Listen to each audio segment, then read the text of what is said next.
what really happened with your host, Mike Rivero, because World War III is a really bad idea. Here is your host, Michael Rivero. And aloha, America. Welcome to our show today. It's Friday, October 6th, 2017, end of the week. Thank goodness it's Friday. Thank goodness it's Friday. Thank goodness it's Friday. We have a lot of stuff to talk about today. The phone lines are open, 800-313-9443. And, of course, Mike is in our control room, twiddling the dials, keeping us out of trouble. Quick program note, the lovely Lady Claire will be joining us in hour number 3 with her unique perspective on the world. So let's get right on into it. People are still going back and forth about the horrific shooting in Las Vegas last Sunday night. And it's interesting that more and more people are starting to come on over to this idea that, in point of fact, Stephen Paddock did not act alone. Apparently, Lieutenant Colonel Tony Schaefer is saying that even though the official position of the FBI remains crazed, lone nut, raging white male, that many people within the FBI are also saying that, yes, there had to be more than one person involved with all the guns involved and everything. So there's the official story, and then there's reality here. And a lot of people are still out there saying, this is looking like a false flag, including Paul Craig Roberts. So this has definitely, as false flag staged events going, it's not going very well at all. In fact, it's stumbled rather badly. And mostly that's because the American people have become very skeptical of what the government and the corporate media is saying. For a very, very simple reason. We have been lied to so many times. The prudent assumption at this point is the government's going to go online. We know they've lied in the past. They lied about Saddam's nuclear weapons. They lied about Assad's sarin gas. They lied about torpedoes in the Gulf of Tonkin. They lied about Spanish mine in Havana Harbor. You tell me when they stopped lying. And no, they never have, because lying gets them what they want. Your kids on the front line of their wars. Now, there's an article over in aimfortruth.org where they're talking about analyzing the Mandalay Massacre false flag, and they're going down all the historical indicators that we've seen in false flags before, like Sandy Hook and the Boston Marathon bombing, and saying, yeah, all the indicators are here. There are all these incongruities, all of these signs of perception management. They're all there. This is another staged incident to push that gun grabber agenda. Now, I'm getting a lot of emails from people who are saying that anytime they put up a post questioning the official narrative on Las Vegas, it's being taken down at Facebook. Now, remember what we said. The fastest way to bring down a dictatorship is to force them to act like one where everybody can see it, and that's what's going on right now. Because anybody putting on up a story questioning the official narrative, it disappears from Facebook and from all the other social media, Twitter. They're all fully on board of trying to maintain this illusion that this was a crazed, lone nut, raging white male that had all those guns up in that hotel room. And apparently YouTube has yet again revised their search results following outrage over the Las Vegas shooting conspiracy videos. Oh my goodness, we're outraged over all these videos questioning the official results. So the Wall Street Journal is reporting that YouTube is modifying their algorithms to block conspiracy theories and so-called fake news videos from making it to the top of the search results. In other words, anything that questions the official story is now being blocked by YouTube. Sig Heil, Sig Heil. YouTube, YouTube, Uber, alles, boom, boom, boom. That's where we are right now. It's pure 1984. You will only see what the government wants you to see. You will not ask questions. You will not doubt. You will not think for yourself. If you think, you must be working with the Russians. Interviews with the hotel staff are saying that Paddock could have been stopped. That it doesn't make sense he got up to that room high up in the hotel with all those guns. And meanwhile, of course, the corporate media is blaming the independent media for all this propaganda, all this wacko conspiracy, tinfoil hat, kook nonsense. How could you even think of questioning the government's view of anything? Well, only because the government and the corporate media have lied to us so many times. Everybody out there saying that Stephen Paddock acted alone, he's a crazed, lone nut, angry white male. These are the same people who told us Saddam had nuclear weapons. Why should we be listening? And by the way, if you were paying attention earlier in the day, the web server for whatreallyhappened.com, we got slammed with a major denial of service attack. We were down for almost 2 hours. And that tells us that the evil ones are just scared out of their minds that the American public aren't buying this latest hoax. They've gone back to this well one too many times. Every time they do another one of these staged incidents and more people see the problems with them, more and more people doubt, there comes a point where trying to pull another one becomes counterproductive, and they've hit that. They've absolutely hit that. Now, a lot of people are saying, how could this guy have gotten all these guns? Now, we only have the U.S. government's word that he owned all these guns, and we know how easy it is to fake computerized paperwork. The reality is, if he had bought this much cold medicine instead of guns, he would have been flagged as a potential meth manufacturer. And again, I'm having a very hard time believing that the BATF doesn't in fact have a system that flags people who are buying too many guns. You buy too much cold medication, man, you're going to jail. Makes it kind of hard to believe that this guy bought all these guns. I don't think he did. Those guns were treated like they're props on a movie set. They weren't treated as possessions of somebody who's a gun enthusiast. It just doesn't make really any sense. We're going to do a shout-out now to our on-air affiliates who are rejoining our network, and we're going to take a phone call from Don in Iowa. Aloha, Don. Welcome to the show. What's on your mind? Hello, Mike. Yeah, I don't know exactly what's going on with this thing, but one thing about it is his girlfriend, the Filipina. Mm-hmm. Now she flew home to the Philippines, and then she came back just to talk to the FBI, right? Yeah, I guess. That's the story. Well, she, for one thing, the guy sent her $100,000. That's what happens. I mean, it's not unusual to send money to a girl in the Philippines. I've even done that. Not $100,000, but I mean, when they latch onto some rich American like this guy, then they take care of their whole family and not just the mother, but all the cousins and everybody else. But yeah, well, Stephen Paddock was a multimillionaire. To him, $100,000 is just pocket change. Right, it was nothing. It was a small. It was just he was helping out his friend. Everybody does that. Mm-hmm. She came back. Now they grilled her. That one day they grilled her for 2 or 3 hours, and mm-hmm. she basically had nothing to say except she loved him and wanted to live a good life. And so they called her back in for some more grilling. Mm-hmm. They're grilling her like crazy. They did this to females especially because mm-hmm. They did this to Marina Oswald. Yes. They did it to the girl in the Robert Kennedy assassination that saw the girl with the polka dot dress. They drilled her. Susan Serrano. Yes. Yeah, they grilled her forever, and then finally she just said, "Okay, we say whatever you want. I don't care." I mean, she just wanted to get the hell away from him.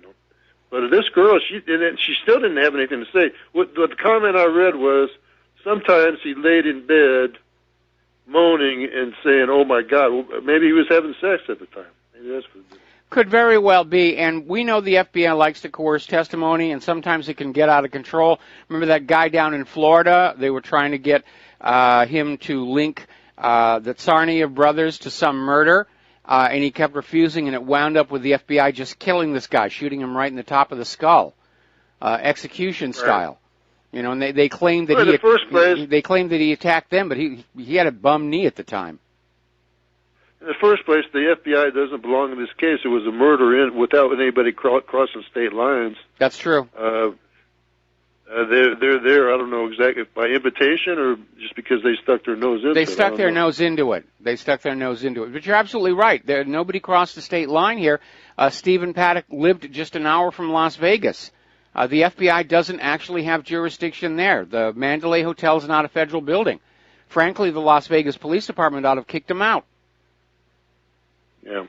Okay, I'll let you go then, Mike. All right, thanks an awful lot. You know, this Filipino girl who went back to the Philippines raises an interesting question because apparently there was some female seen with Stephen Paddock in the days before the shooting happened.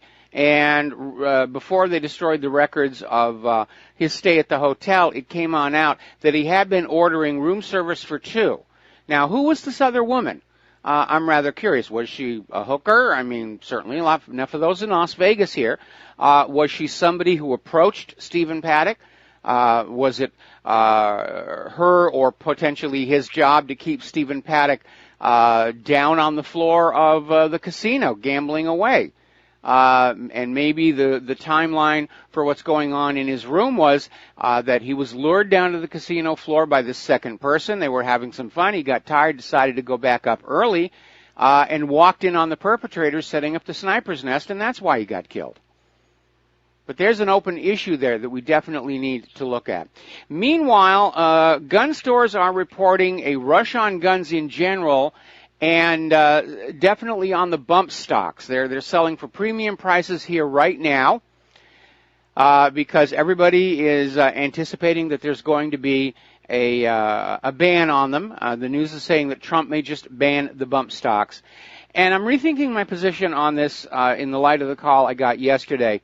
Again, I was allowing my own personal bias to single-shot muzzle loaders and the fact that a bump stock is not something I would ever personally be interested in. But if you go back to the original purpose of that Second Amendment, which is to hold an oppressive government at bay, then bump stocks are something that the American people should have access to. And so I'm reversing my position. I'm not in support of a ban on bump stocks. Again, a ban is not going to keep the criminals from getting them. They can make them, they can find them, you can 3D print them. It's not all that difficult. And I think for those who really do think there's a civil war coming in this country, and I'm afraid that there is, I don't want to see it, I'm trying to prevent it, but it does look like it's on its way, then an armed populace becomes essential at this point. Getting on to the domestic politics, kind of an interesting story here. The Awan brothers are now having their day in court, their day in investigation, and they're starting to blow the whistle on Congress because they've got all the inside dirt. They had access to all the computers. And the Awan brothers are now blowing the whistle, saying that House Democrats ordered the systematic falsification of records showing how they spend their taxpayer-provided office budgets, according to lawyers for the Awan brothers. And it's a remarkable accusation that pits these sitting lawmakers against the former aides, Imran Awan and his brother Abid and Jamal, and his wife Hina Alvi. Now, Imran was arrested in July while trying to board a flight to Pakistan and then indicted on 4 counts of bank fraud involving moving money to that country. Imran and Hina, who are also indicted, face a court date on Friday. Now, one of Imran's lawyers, Aaron Page, acknowledged the invoicing discrepancy August 21st, telling the Daily Caller Foundation, this is just how things have been done forever. This is what experienced members of Congress expect to expedite things. They adjust the pricing. And nobody really knows where that taxpayer money is actually going. It's just considered, this is just how things are done. You get this money, you spend it where you want to spend it, strippers, bars, who knows what, and you put it in the ledger as excessive amounts of typing paper or something like that. Now, Chelsea Clinton apparently is in court right now. She's trying to get a judge to throw out a $150,000 lawsuit against her recently published children's book, feminist children's book, She Persisted, because apparently a writer is claiming that she basically ripped it off from him. And, you know, Chelsea's had the book out for 17 weeks. It's doing a little better than her mother's book, What Happened. But Christopher James Kimberly claims the former first daughter used 3 of the same women featured in his work, and her publisher ripped off the book's idea after he sent over the proposal through a Facebook message. Well, Chelsea is definitely her mother's daughter here. And no, you don't send ideas to publishers over Facebook. you have to protect your idea, copyright it, register it with the Writers Guild, and approach them through a representative or a lawyer. You put anything out on the computer, they can grab it. And idea theft is very common. I saw a lot of it in Hollywood. In fact, it even happened to me. And you're not going to find lawyers who are willing to take your lawsuits on contingency basis because the deck is stacked against the writers and in favor of the producers. There was a major victory by the science fiction writer Harlan Ellison. And if you're not familiar with him, he's very famous. If you remember the original Star Trek TV series, the episode The City on the Edge of Forever, where Kirk and Spock and McCoy go back to Depression-era America. That was written by Harlan Ellison. It was a tumultuous event in the production of the show here. Harlan Ellison submitted an idea to Columbia Pictures called Brillo. It was about a robot cop paired with a human cop. It was an experimental cop. The producer at Columbia who saw it then moved over to Paramount and had it rewritten and submitted it as his idea for a series called Future Cop, which actually got produced. And Harlan Ellison sued, and he mortgaged his house. His friends mortgaged their house, and he just fought this thing all the way through the court system, and he finally won. And it was considered a shockwave in Hollywood that a writer whose idea had been ripped off actually succeeded in suing a major studio for that. And when Harlan got the first check on the settlement, the very first thing he did was he bought a billboard right across from Paramount's main gate and put up an ad saying, you know, I beat them and so can you. And it did sort of rebalance things a little bit. But idea theft is a reality that any writer has to deal with. All right, we're going to take a phone call. Dustin in New Jersey, aloha. Welcome to the show. What's on your mind? Yeah, hi, Mike. Hi. Hey, Joan Collins was in The City Edge of Forever. That's and that right. Was rated a lot of times as the best Star Trek episode by the fans lots of times, and it was a good episode. It was a great episode. You know, along with Trouble with Tribbles was a great one. They got nominated for a Hugo Award. I actually have a Tribble here in the hallway that hit Bill Shatner right on the head. Hey, Mike, is Chelsea Clinton's book as racist as Dr. Seuss's? I have no idea. I have no intention of reading a feminist children's book because I'm not a child. And I was a feminist back in the days when feminism was about equal pay for equal work, equal access to credit and education. But once they started screaming that all of us ikipu males were nothing but rapists, I kind of had to sort of rethink that position. Did you hear? I want to talk about the Sheen, but did you hear about, I think it was in one of the, I live in New Jersey, so I'm behind enemy lines, but I think it was in Massachusetts or something where they want to ban the Dr. Seuss in the museum. One of the characters on the wall is Chinese or something, so three of the librarians or whatever, liberals obviously. Yes. They wanted to ban that's just ridiculous, Mike. It is ridiculous. If carried to its extreme, we're all going to be living in gray walled homes and offices. There's going to be nothing hanging on the wall. There'll be no books, no artwork, no magazines because it offends somebody. And again, it's part of the way they're trying to erase our cultural heritage to make us easier to control. No, Karl Marx will be hanging on the walls. Hey, Mike, you're right. Remember when you said yesterday with the bumpy stocks, I don't own a gun, and I might not. I'm not going to tell anybody nobody should tell anybody anything about if you own a gun or not. I agree. The bumpy stocks, Mike, if you take a step back with these people, I said it before with anything, they'll take 10 steps forward. You cannot give these people an inch at all. You have to move forward. Donald Trump should have moved forward from the beginning. He stayed either neutral or stepped back. When you do that, you're going to lose. You're going to lose. You can't step back with these people because they'll walk over you and they'll keep walking over you. And I hate to say it, Mike, but I said it the other day, but there's a lot of stuff going on in the world, and I don't know where we're headed tomorrow or the next day, but this whole thing is getting crazy, Mike. It is. It's crazy times. It's crazy times. All right, we got to take a break for commercials. Thank you for the phone call, Dustin. We'll be right back. And aloha, America. Welcome back to the show. We're going to take another phone call. Tom in Florida, aloha. Welcome to the show. What's on your mind? Yes. Hey, Michael. Nice to talk to you. Michael, if Donald Trump were to find a cure for cancer, he still wouldn't get these media rats, these Dema rats, or these Demo rats to do acknowledge that. I mean, this is how. No, they'd be screaming he was putting the cancer doctors out of work. Exactly, that's what they'd be screaming. You're right on, Michael. But listen, number one, I got three things. The thing with the shooter in Vegas, this guy was definitely a leftist. He was going to Starbucks all the time. They already talking about it. And they just said on the news right now, on breaking news, that this guy his estate was almost worth $4 million. That's the least that he's been worth. So this guy's worth $4 million to do this perpetrated evil. It's unbelievable. And I have to say, this guy is in a closet like a George Soros, who's a billionaire, doing the same thing in a different way. This Black Lives Matter and all this crap that Soros was pushing, perpetrate on the world. But Michael, this guy, to smuggle that many weapons into the Mandalay Bay and all these cameras, they were turning them one eye blind.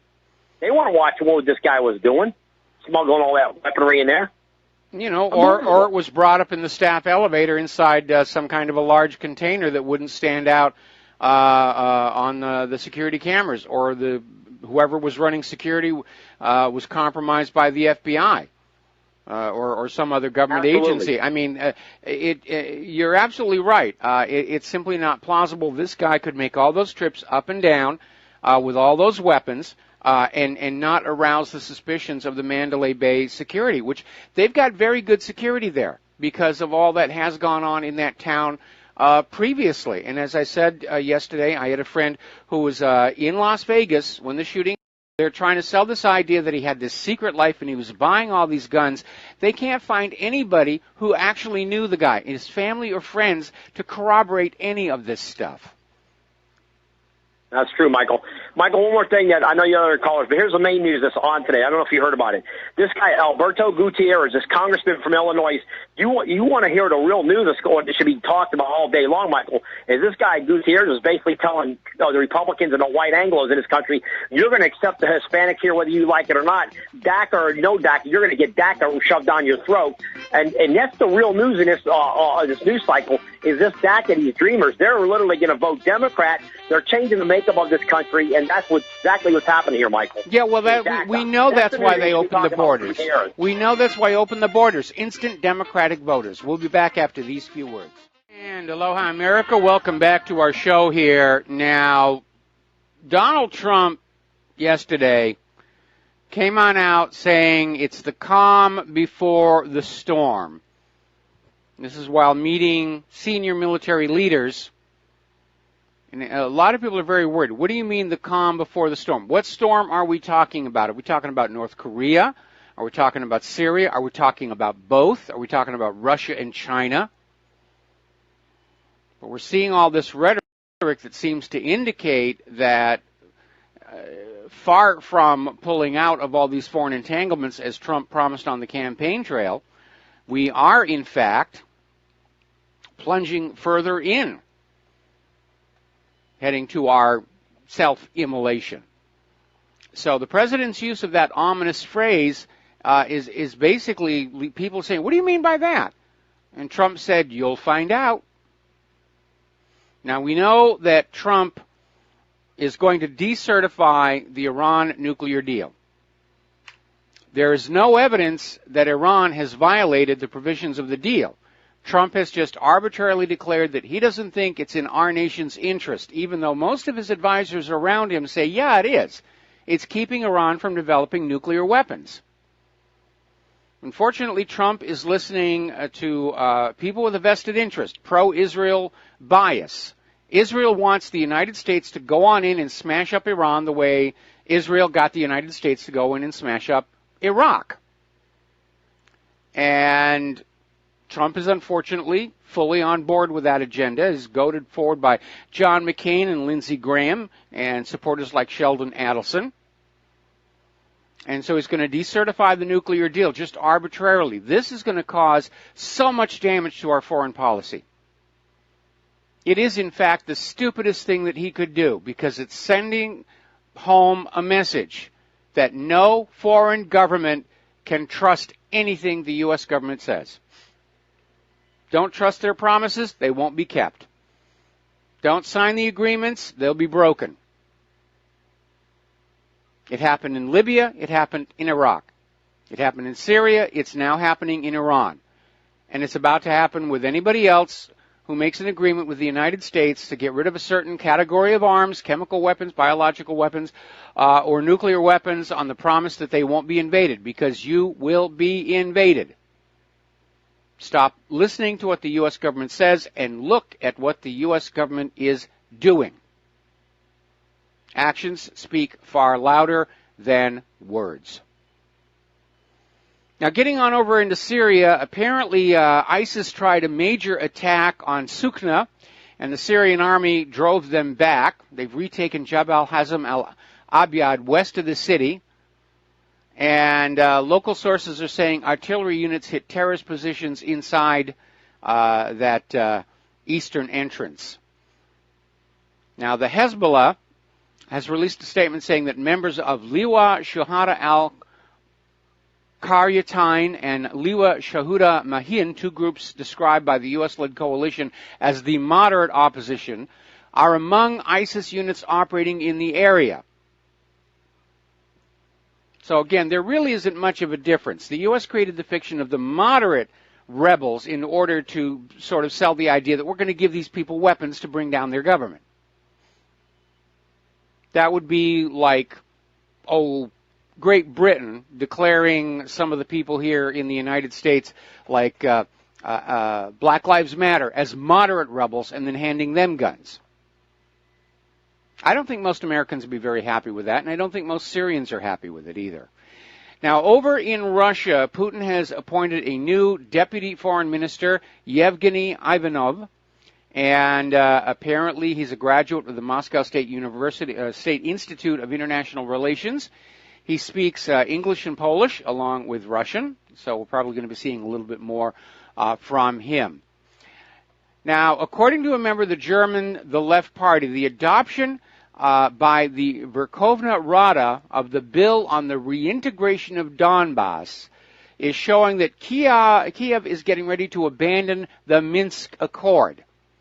We seem to be in an age where governments just feel free to break treaties. And that is a tremendous loss, because honoring your treaties was very important. It's even in the Constitution of the United States of America that any treaties signed with foreign governments, as long as they do not conflict with the provisions of the Constitution, they become the highest law of the land. That's how important it was 200 years ago for a government to be seen to hanging on to its treaty obligations. And today it's like anything else. It's just spur of the moment. Yeah, we promised this, and then 2 weeks later, did we promise that? Really? Oh, that was stupid. We shouldn't have done that. Pay no attention. Now, in another indicator that the world is starting to pull away from a U.S.-centric planet, King Salman has met with President Putin, and he's urging him to act against Iranian involvement in the region, stressing his support for a Palestinian state with East Jerusalem as its capital. But basically, the important part here is that Russia and Saudi Arabia are basically putting the decades of tensions between them behind, and they're starting to talk with each other. And for Saudi Arabia to be talking with Russia as opposed to the United States is a serious, serious indicator. And it may well be that Saudi Arabia is feeling they got taken advantage of by acting as the U.S. proxy in this war in Yemen, which has made Saudi Arabia look really bad, cost them a lot of money, a lot of weapons. So they may be pulling away from that. Now, as far as Iranian involvement in the region, it's been rather minor compared to other countries, such as Saudi Arabia and Israel, but we'll see what Putin is going to say about that. Meanwhile, over in China, apparently China's counter-espionage folks have killed or imprisoned up to 20 CIA sources. This is being reported by a state-run newspaper, which is applauding anti-espionage efforts, Schmerch Spionum, and apparently this is a major blow to CIA spying operations in China, and represents a massive intelligence breach, because they're probably going to get at least some of these CIA's assets to talk. You know, this idea of holding out under torture, that's another myth in the movies. Everybody cracks sooner or later. Now, in response to the continued pressure on Russia Today and other Russian media, the Kremlin is warning that they're going to bring this tit-for-tat fight over the diplomats into the media. If the U.S. continues to try and crack down on Russian media in the United States, Russia, in turn, will start cracking down on American media in Russia. They're talking about banning CNN. Probably a good idea. Banning MSNBC, banning Fox. And reminding everybody that we're supposed to be a nation that values freedom of speech, not just permitted speech. And that is really what it comes on down to. When the United States government is saying you're only going to look at the media we approve, that's not freedom of speech, that's permitted speech. When they try and take down the servers of independent media for questioning the official narrative about anything, that's not freedom of speech, that's permitted speech. We have that First Amendment, and the government has absolutely no justification and no grounds whatsoever to infringe on it. Remember, the Bill of Rights is not the government giving us the rights. It's the government acknowledging we have those rights intrinsically and that they may not trespass upon them. They already have. We've seen the violations of the Fourth Amendment, Fifth Amendment, Ninth and Tenth Amendment, starting to see infringements on the First Amendment under the guise of combating hate speech. You can't criticize the government of Israel. It's hate speech. And obviously the Second Amendment is now under attack. They're openly talking about trying to repeal it. I don't think they can. Yeah, they can get it through Congress. And yes, the president may sign it. They'll never get 3/4 of the states to ratify it. They'll have to lie about its ratification like they've done with certain other amendments. Let's take a phone call. Brandon in San Francisco. Aloha. Welcome to the show. What's on your mind? Hey, Mike. I just had to share kind of a funny thing in these dark times. I passed the Books, Inc. in San Francisco, and I saw a small crowd out front, and I thought, I wonder who's doing a book signing. I wonder if it's Clinton. I look it up online. Sure enough, Hillary Clinton. There's probably 30 people out front. I mean, I think there's like 8 million people in the Bay Area. Mm-hmm. She's got one date here, and that's kind of the number she's attracting over here. I had a bit of a laugh over that. Yeah, I think there was one about 2 weeks ago where she was at one of the big box stores, and they set up her little book signing table over in the dairy section. Nice. Hey, we're having Fleet Week here, and maybe she's here to quarterback another false flag, the war criminal that she is. Well, it may be. If Trump wants to go into North Korea, I think he's going to have to stage a false flag. Kim Jong-un may bluster, and I wish he'd shut his mouth sometimes. He's not stupid enough to initiate military action against U.S. forces. So I think we're looking at more false flags going on in to get back into Syria and to go into North Korea.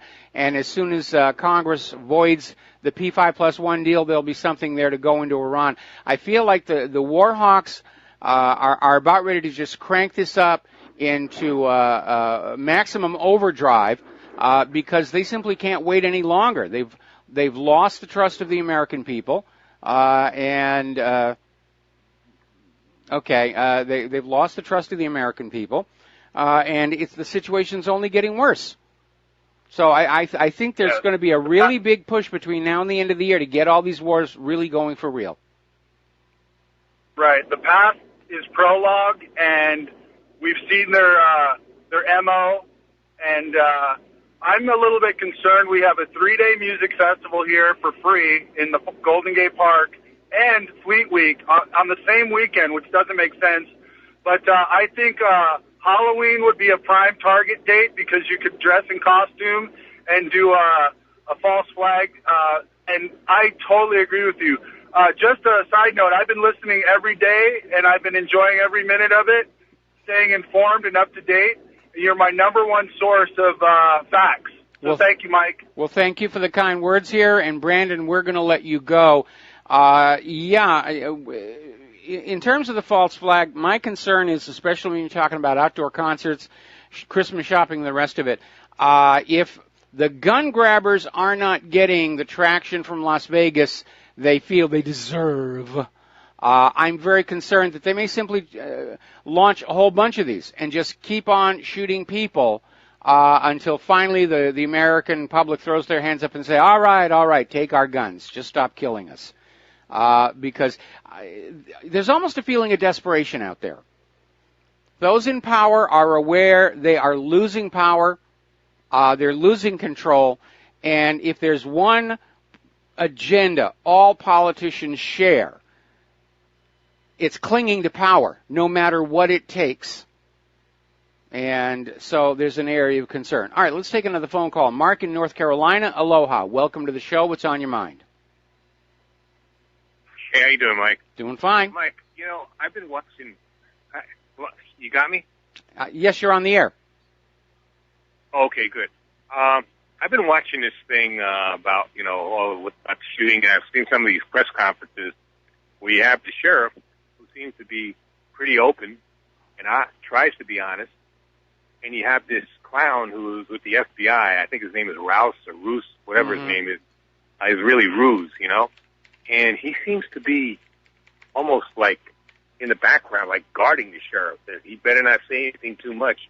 He looks like a little pervert anyway, the FBI agent. Well, apparently somebody actually caught him. Somebody actually caught him on video whispering instructions to the sheriff, saying, "Don't go there."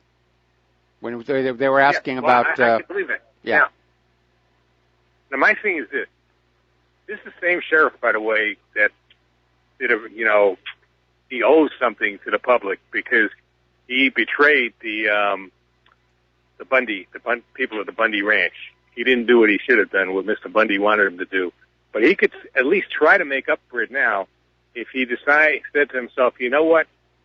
I'm a constitutional sheriff.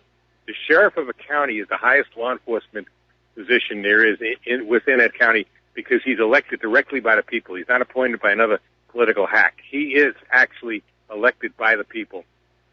And he has every right to tell the FBI, and I would do that if I was sheriff. I'd tell him, get out of this county before I start locking you up.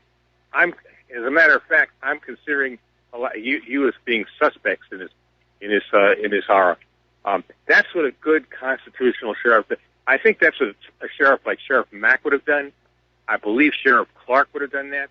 And I think maybe Arpaio might have done that. I'm not sure. Well, as that earlier caller pointed out correctly, the FBI doesn't have jurisdiction there.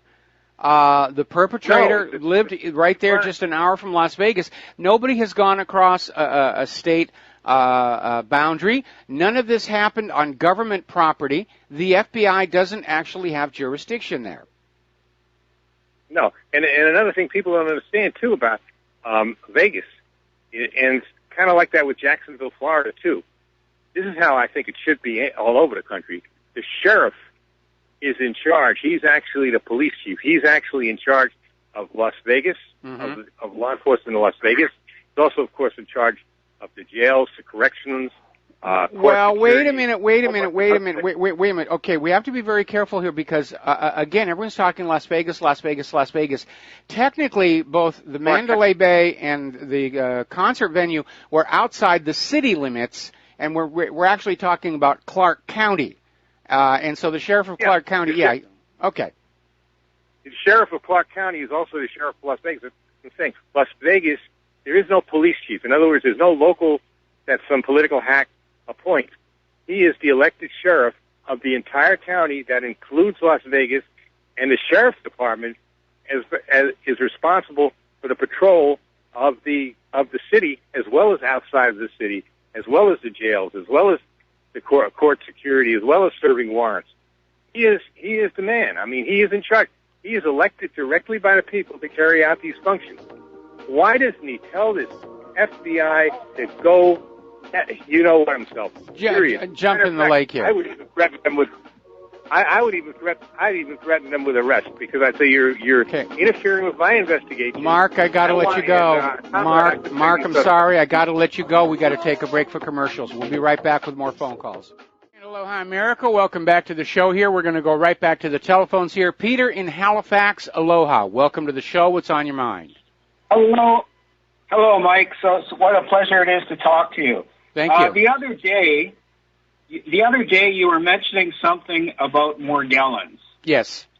And I have had this nightmare with me now for about 8 to 10 years. Mm-hmm. You did mention that it seems to be tapering off. Have you had conversations where people have actually have had the disease disappear? No, what I said is the incidence of new occurrences is tapering off, but I just put up an article from Natural News about the link between Morgellons and genetically modified organisms. And apparently this article... There's no doubt. Huh? There's no doubt. I mean, it's very clear. There's a lot of information. I mean, there's lectures from accredited microbiologists. There's nanotechnologists. It's a real nightmare. But I just like to say to those who might be listening and suffering, it seems to me that after a very long period of time, it's actually going away. Both the external symptoms, where you get the fibers from your skin and the scarring and it's disgusting. Well, that's good to know. But actually, actually inside, like I haven't gotten out of the house in a year. You don't know what it does to you. It destroys you. But I'm feeling just so much better lately, and my skin is clearing up really quickly. So I don't want to, I don't want to give any false hope, but perhaps there is some, because to be suffering from this and get absolutely no help or no acknowledgement, it really is a horrific experience. And I'm going to have to phone Tex Mars to tell him the reason why I think it might have helped. A little bit of good and evil working against each other. I think good is starting to take over, Mike. Anyway, and thank you so very much for all you do. I turned a guy on to you today, and Christ, I've been listening to you probably as long as I've had this horrific disease. All the best to you and your lovely wife. Well, thanks an awful lot, Peter, and I hope you recover fully and that you do so quickly. But again, the indications are that Morgellons disease, which the Orthodox medical community, they're treating it like it's all in your head. The people are giving themselves these sores. The fibers that are in the wounds are actually transferred from their clothing. There's nothing there. It's the typical kind of poo-poo. There's nothing there that lets you know you may have stumbled on something really nasty, like the Nagalase and the vaccines and so forth. But again, I just put up an article from Natural News that talks about the pathway from GMOs to Morgellons disease. Peter, we got to let you go and do a station identification. Back with more phone calls after these few words. Aloha, America. Welcome back to our show here. Hour number 2. The phone lines are open, 800-313-9443. And we're going to go back to the phone lines and talk with Laura in Virginia. Aloha. Welcome to the show. What's on your mind? Thank you. I have one question, and I don't think I've heard it. They did an autopsy on the shooter, Paddock. What was his estimated time of death? I have not read the coroner's report, but again, if we're dealing with a staged event, I'm expecting the medical records to be just as phony as those of Vince Foster. That's what I was afraid of, but it seems to me like it's critical information as to when he was offed. I would agree if we could get an accurate read on that. But right now, the government is, the FBI, let's be honest about it, the FBI has swooped on down, which is what they do when there's a cover-up going on, and it's not even really their jurisdiction, and they're going to control everything. They're going to make sure that all the paperwork lines up with the official story. If you're a student of the Kennedy assassination, you go back and look at how hard they worked to frame Lee Harvey Oswald. for all of this they stuff. worked very hard. Yeah, they did. I was actually alive when that happened. So was I. That was terrible. But I was just curious, because it strikes me as, if we could get an honest answer, really a critical piece of information as to when Paddock died, or approximately what time frame. It would be interesting in the timeline. It would be, well, but like one of the people pointed out, there's already one thing that seems suspicious in the photo of his suicide.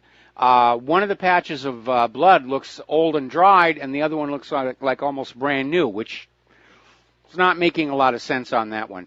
Anyway, Laura, that's quite interesting, and thank you. All right, we're going to let you go here and switch over to Alan in California. Aloha. Welcome to the show. What's on your mind? Hi, Mike. I called yesterday, and I was talking about James Mirren and Sheldon Ellison. James Mirren is the CEO of Mandalay Bay and MGM Resorts. Anyway, there's new information that came out that James Mirren sold $18 million worth of stock 3 weeks leading up to the shooting. Uh-huh. The second selling of the stock, he did 2 transactions, was on Friday before the shooting.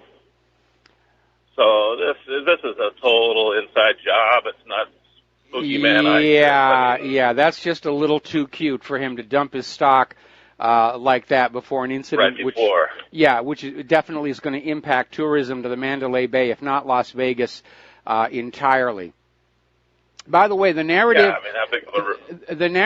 that Stephen Paddock was firing into the concert because he thought he was going to get all these Trump supporters, that is breaking down because apparently, according to the coroner, 3/5 of the people who were killed at that concert had come on over from California, which, as you know, went to Hillary during the last election. So to all those liberals out there who were celebrating about how these gun-loving Republican Trump supporters got what they deserved, well, apparently 3/5 of them were liberals from California. And so I don't think there's quite enough egg to go around for all your faces, but that's where we are right now. Yeah, I hadn't heard that. But another thing on the Sheldon Ellison, it turns out that him and Michael Chertoff, which are the 2 big mafiosos there in Vegas, both of them own also body scanning and security companies. Yes. And metal detecting companies. Now, if you put it all together, I mean, it's, they met. I mean, Sheldon met with Trump the day after. I mean, what's the chance that all these hotels and concerts and malls are down the road not going to have body scanning? And so, I mean, I think this is one of the aspects of that shooting was to get, hey, now we got to body scan everybody going into a concert, into a hotel, into a mall, and I think that's the end game here on some of this. Well, certainly everybody's going to be trying and exploit the tragedy for their own particular interest. And, yeah, I'm sure the Chertoff Group is in there pushing for backscatter machines and metal detectors, which, again, looking at TSA's performance at the airports as judged by the Department of Homeland Security, it doesn't really work all that well. It's more about spending money and making people think they're safe than actually making them safe. And again, with a resort like Las Vegas, especially those resorts that have golf courses nearby, there's going to be a lot of confusion between people taking golf clubs into their hotel rooms as opposed to something with a firearm. And yes, a lot of the modern high-end golf clubs are now carbon fiber, but there's still enough metal in those things. It's going to set off the metal detectors, and it's going to be an inconvenience for everybody.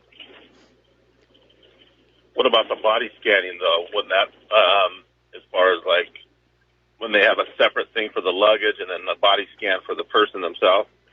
I have no idea. Now, obviously, for something big like a gun, you're not going to be able to get that through there. But somebody demonstrated that the body scanner machines are actually easy to fool. They'll see something if it's on your front or back, but if it's actually on your hips against the background, it doesn't show up. And that could include a small handgun. But don't you think if the whole idea is just to have those there to make the money versus actually it's just more money making. I mean, Chertoff, when he quit as the head of Homeland Security after setting all this stuff up and saying airports have to have all this stuff, he went into business providing it, and he's laughing all the way to the bank. Yeah, this is 1984 coming right at us. Yeah, it live. certainly is. It certainly is. Well, thank you, Mike, for your time. All right, thanks an awful lot. We're going to let you go here. We're going to do shout-out now to our on-air affiliates who are just now rejoining our network. And getting on to the economic news, Theresa May is not doing very well in Great Britain. And apparently she's losing ground, and it's starting to impact market sentiment. And that includes the pound itself, which is now taking a little bit of a pummeling. As the world gets more chaotic politically, the more these fiat currencies that aren't supported by a commodity, they're starting to get into areas of turmoil. We're seeing it in Spain over the friction in Catalan. We know the U.S. dollar's in trouble. Now the pound is in trouble. The euro's in trouble because none of these currencies have a commodity base on which to base their value. It's all make-believe, fairy tale money. And it's all very subject to the whims of the public and the bankers as to what it's really worth. Now, apparently the Bank of England is calling for a massive £4 billion bail-in of the banks by 2022. So they're admitting they're hovering on the edge as well. And that's a lot of money. Getting back over to Saudi Arabia, they are threatening to privatize their oil and get out of OPEC. And that may be one of the reasons why Saudi Arabia is pivoting toward Russia, is because most of the oil facilities in Saudi Arabia are owned by Western companies. And if Saudi Arabia privatizes them, there's going to be a tremendous upset over there. Here's another example of the magic accounting system they have inside the U.S. government. According to the Labor Department, the United States lost 33,000 jobs last month, and yet the unemployment rate went down to 4.2%. This is not even in the same time zone as reality. We know there are close to 100 million Americans, legal American citizens, willing and able to work, who have not been able to find jobs for months, if not years.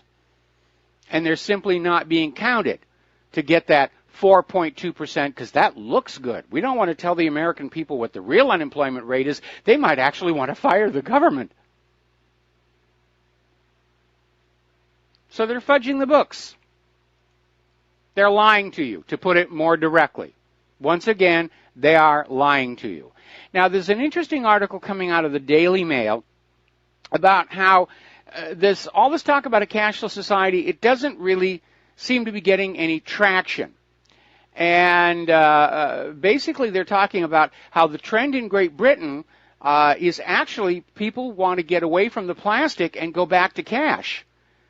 And they're talking about these millions of families that have stopped using debit and credit cards, and they want to use the paper money. Because, again, nobody can hack cash. And Victoria Cleland, whose signature is on every banknote issued by the Bank of England, said that the common notion paper money was dying is mistaken. It's not in decline, and it shouldn't be in decline, especially when you consider how vulnerable all these computer systems used for credit cards have turned out to be. It's a good reason to not use credit cards at all, or debit cards. Go back to cash.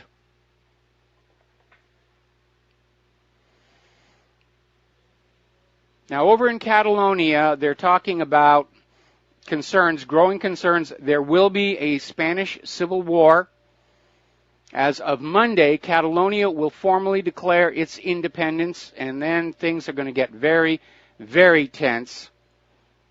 This may be the spark that ignites the entire planet. I mean, there are so many different rulers. Everybody wants a fight. Trump wants to go back into Syria. Trump wants to go into North Korea. Trump wants to go into Iran. ultimately Russia and China. And if Catalonia explodes, it could just really get out of control very quickly. Now, story coming out of Natural News again. Apparently, this teacher sent home notes with the children informing the parents that they were going to take part of a unique classroom activity to study history. And what the activity turned out to be was a slavery simulation in which the teacher literally tied up the kids and locked them in a dark room to simulate conditions on a slave ship. And the parents are furious. They don't see this as education. And it isn't. It's indoctrination. This is teaching children of color, you got to hate the white people. They want to do this to you again. We're heading for a replay of what happened in Zimbabwe, where the black people just took everything over from the white people and then ran it into the ground. One of the rationales that you see coming from the migrants in Europe is this idea they're down in the Middle East or they're down in Africa and they're saying, well, it's not fair that Europe should have all these great buildings and this culture and everything. We have a right to it. Actually, no, you don't. The Europeans built Europe. That's why Europe is the way it is. The Africans built Africa. That's why Africa is the way it is. The Middle Easterners built the Middle East. That's why it's the way it is. All these people in Africa and the Middle East, they're living in the culture and society they themselves created. And if it isn't as grandiose as they'd like it to be, the solution is get back to work and make it what you want it to be. Don't flood into England or flood into Europe and say, well, this is now ours and we're going to make it ours and you all have to follow our laws now. And by the way, where are the girls? Because we're desirous of raping them.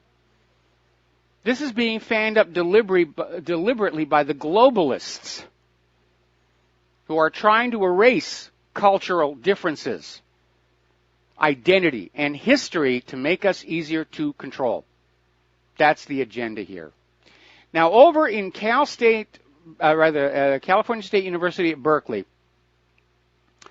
students are protesting exams, and they're demanding exams be take-home, meaning you get the exam, you get to go home, you get to use your books and your computer to finish the test and bring it back the next day. And they're basically saying that the people administering the tests are all white supremacists. That's the new thing. Anytime you're being held to a level of achievement, oh, you're being a white supremacist. Those slave owners, they demanded that we work harder, and we're not going to do that anymore. Boy, California really has gone nuts. I mean, when I lived there, I enjoyed it, certainly working both at JPL and NASA and the film industry, but I don't think Claire and I could ever live there again. It's just gone wacko bananas over there. All right, let's take a phone call. Murr in Wisconsin, aloha. Welcome to the show. What's on your mind? Oh, hi, Mike. There's a YouTube, Victoris Libertas, it's under Las Vegas doctor and resident analyze the tragedy. It's Patricia Aiken in there and Michelle Thompson with Jim and Angie. But, they saw Robert David Steele on there and wanted to, they didn't think he was telling it like it really is. Apparently this was a hybrid. It's, drive-by shootings or whatever, and there were injuries and probably deaths. But about 20 minutes into the video, she shows a site called itmattershowyousstand.com, and that has the court papers for the Bundy Ranch. Mesquite, Nevada is right next to the Bundyville, or what do you call it? Bunkerville. Yes. Yes, and so anyway, it has it in these court papers that how this is going to affect the trials. They won't be taking plea deals, and it'll also mess up the jury, of course. And like they state, there's concerts there all the time, punk, rock, whatever. But this had to be country. So, of course, that's cowboys and probably white Christians, right? Yeah. So, I mean, it's all related to that, Paddock is definitely just a patsy. There were 7 different occurrences. I guess you probably saw that at Jim Stone. There was drive-bys.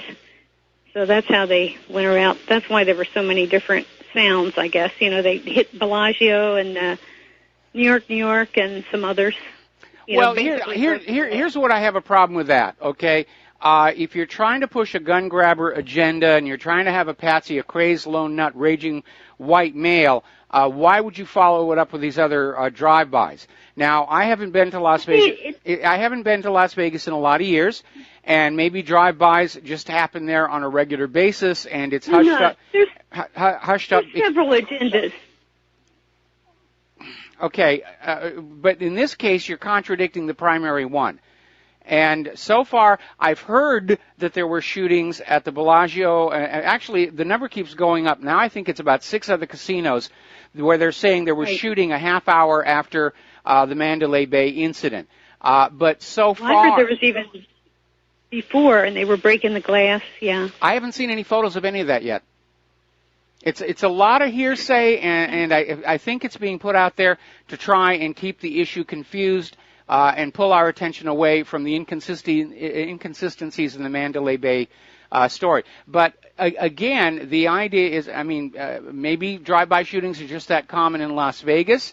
But again, why would you do that and undermine the primary message of the Mandalay Bay, which is, a crazed, lone, raging white male nobody would have ever suspected of committing a crime, and he just snaps and goes on a gun rampage, and that's why we have to ban guns for everybody.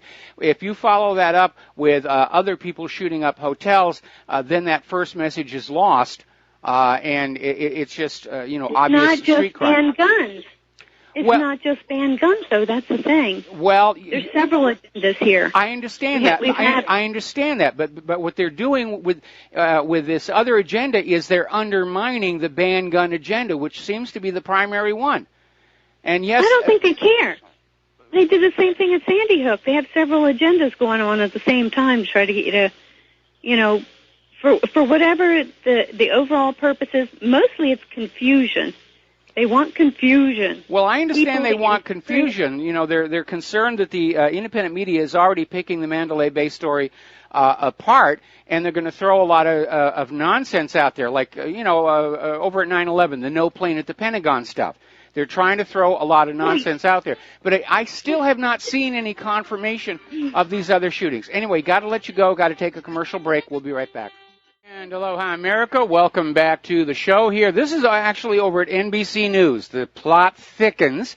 Investigators are looking at evidence that there was, in fact, somebody else in Stephen Paddock's room at the Mandalay Bay. Apparently, they found a cell phone charger in the room that doesn't match any of the cell phones that belong to the gunman, Stephen Paddock. And second, Mandalay Bay does have good security, like my friend who was in Las Vegas was mentioning. The Mandalay Bay's garage records are showing that when Paddock's car had left the hotel garage, somebody went into his room using a key card, either Stephen's key card or a copy clone of it. Now, a lot of people were saying, oh, well, he went crazy because he owed all this money. He was a gambler. Apparently, according to the IRS, he was a good gambler. Remember, there was that story from his brother. He won $40,000 on a single pull of a slot machine. But according to IRS records, he earned at least $5 million in 2015, most of it from gambling. He was a good gambler. And if you know the games and you know the odds and you're careful, you can actually make money as a gambler. They're only going to throw you out if they catch you cheating. All right, let's take a phone call. Alan in West Virginia, aloha. Welcome to the show. What's on your mind? Aloha to you, Michael. This is just off topic, just for a minute, if you don't care. I wanted to ask you a question. about the economy in Hawaii. I can't understand it other than natives living there, how people could even live there because of it being so expensive. Can you give me an idea of what the minimum wage is now? Because the only reason I'm saying is my son was stationed there for a while, and then he was telling me how expensive a gallon of milk and stuff was, and I just couldn't believe it. It is insanely expensive, and it's getting a lot worse. The state government has been forced to raise the hotel room tax on tourists, trying to cover the shortfall from the light rail project. This is a major reason Claire and I would like to get back to the mainland. In a way, we're kind of trapped out here, and of course, if you're going to be trapped someplace, Hawaii isn't too bad. But we've turned into Hawaiian sourdoughs. We're sour on Hawaii, but we don't have the dough to leave. And yeah, it is hideously expensive. You can save some of your money by avoiding the big box supermarkets and going to the local farmers markets. There's still a bunch of those around, and you can get your produce from there at a much lower price. But you just have to learn how to live cheap. Again, we're driving an 18-year-old car. And we're faced with the reality we're going to have to get a newer car sometime soon, and we're kind of a little panicked on how we're going to be able to pay for it. I mean, we've got a good credit rating, but it's just really nervous out here. And of course, looming over all of it is this pending war with North Korea, because we're hearing a lot of heavy military metal going in and out of Hickam down there. Yeah. Well, I sure appreciate you, everything that you're talking about. I'm listening to you, definitely. My son had a truck shipped over that he'd bought over there, and shipped back to the States, to Louisiana, and I think it was $2,000 or $3,000 just to have that truck shipped. That's about right. Now, when we first moved out here from Washington State, so that I could work on Final Fantasy, I think the total bill for the moving came in at about $8,000, and that included $1,000 for bringing our Honda with us. And of course, inflation has hit everything. The last estimate we got, and leaving most of what we own behind, it's going to be $20,000 to get back to the mainland. So it's just out of control. It's just yes, it is out of control. What is the minimum wage here? Do you know? I actually don't know. I can imagine. Well, you'd probably find it with a Google search. What's a pack of cigarettes, sir? Have no idea. I don't smoke. Yeah, well, I understand that too, but I know that they're saying that it's $7, $8, $9 in New York. I don't know if that's true. That's just what I hear. I'll tell you what. I'm going out to the shopping mall. I'll price them out, and I'll mention it on the show on Monday. Got to take a break for commercials. We'll be right back. Mike. All right, bye. Aloha, America. Welcome back to our show. And Gun Owners of America has issued their statement on bump fire stocks. They're taking the opposite position from the NRA and saying that they absolutely oppose a ban on bump stocks.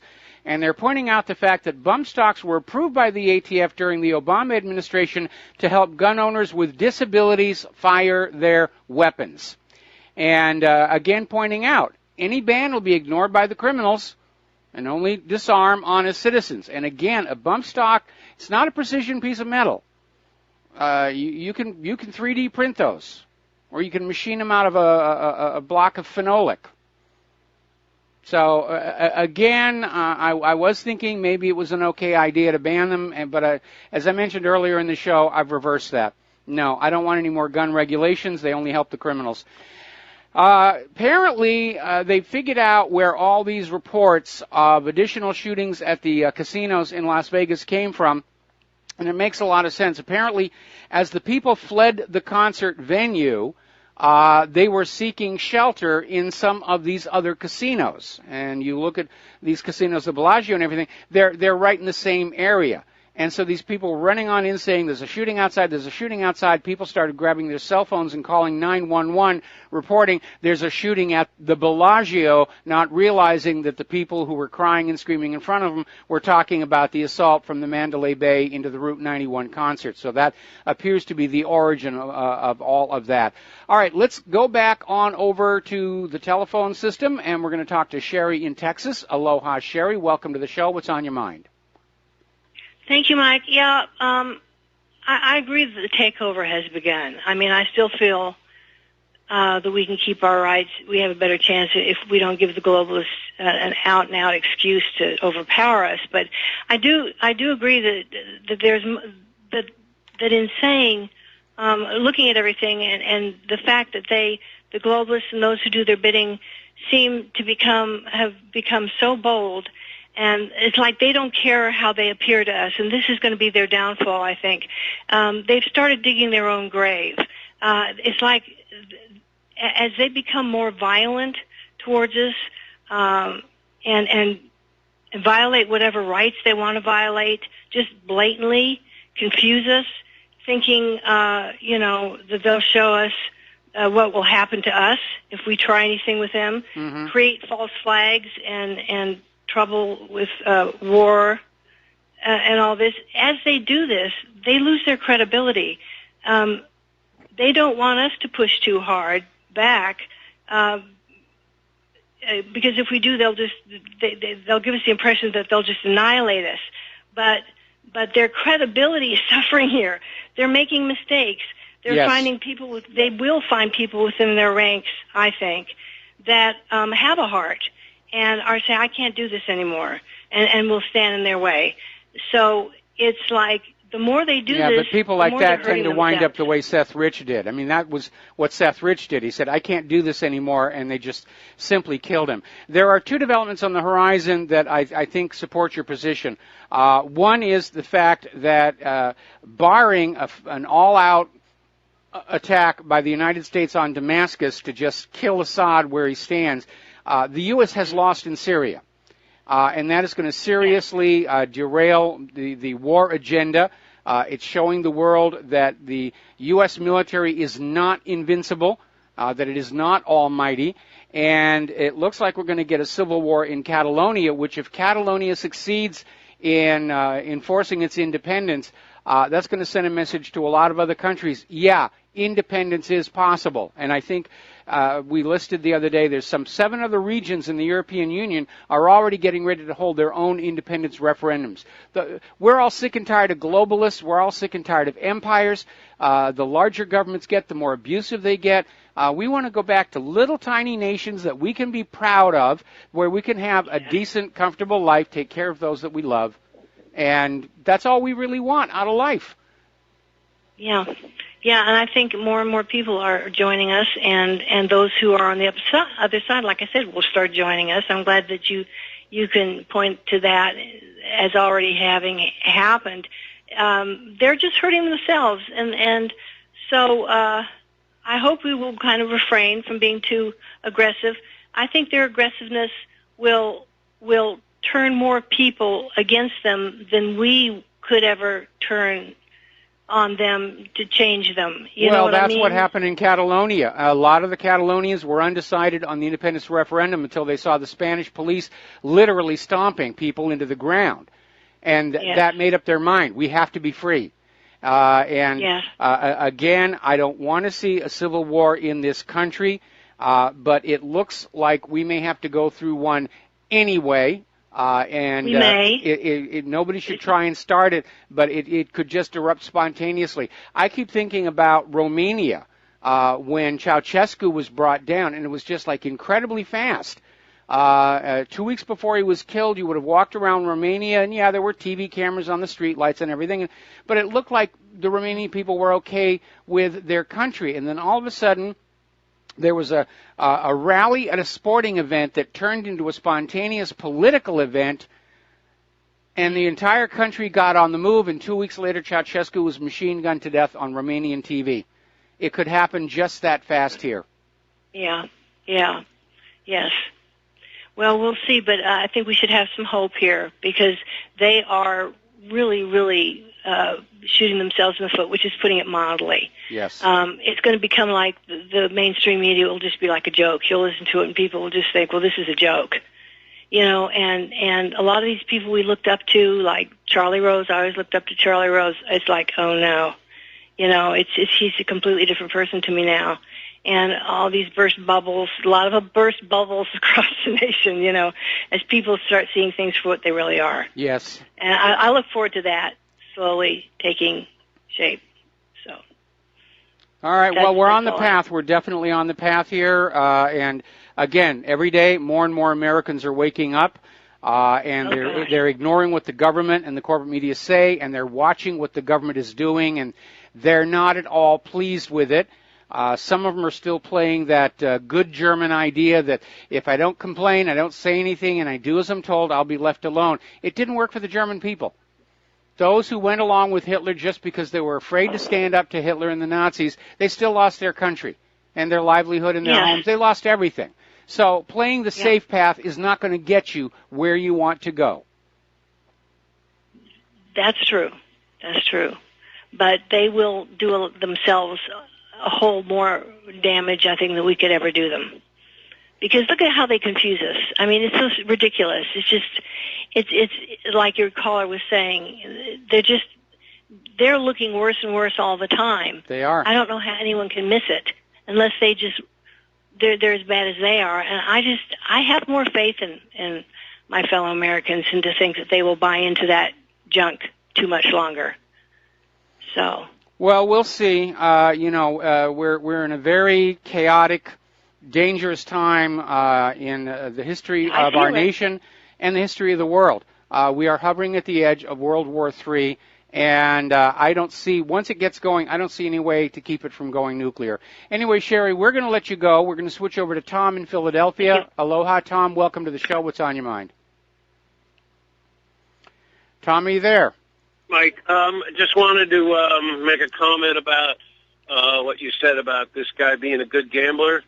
Hitting a $40,000 jackpot doesn't really mean anything because if I go in, I've hit $10,000-$20,000 in a day, but let's say I go in and I lose, I lose $5,000-$6,000, and then I hit a $4,000 jackpot. Well, I still have to get a W-2 or a 1099, whichever one they use, to report that. Anything over a $1,200 jackpot, you have to report to the IRS. But you could be winning jackpot, but you still could be losing. So yeah, but if really a good gambler is to look at his end of the year statement. If you list your occupation as gambler, then you also get a slip of paper saying that you lost so much money, and that also goes in with your tax returns.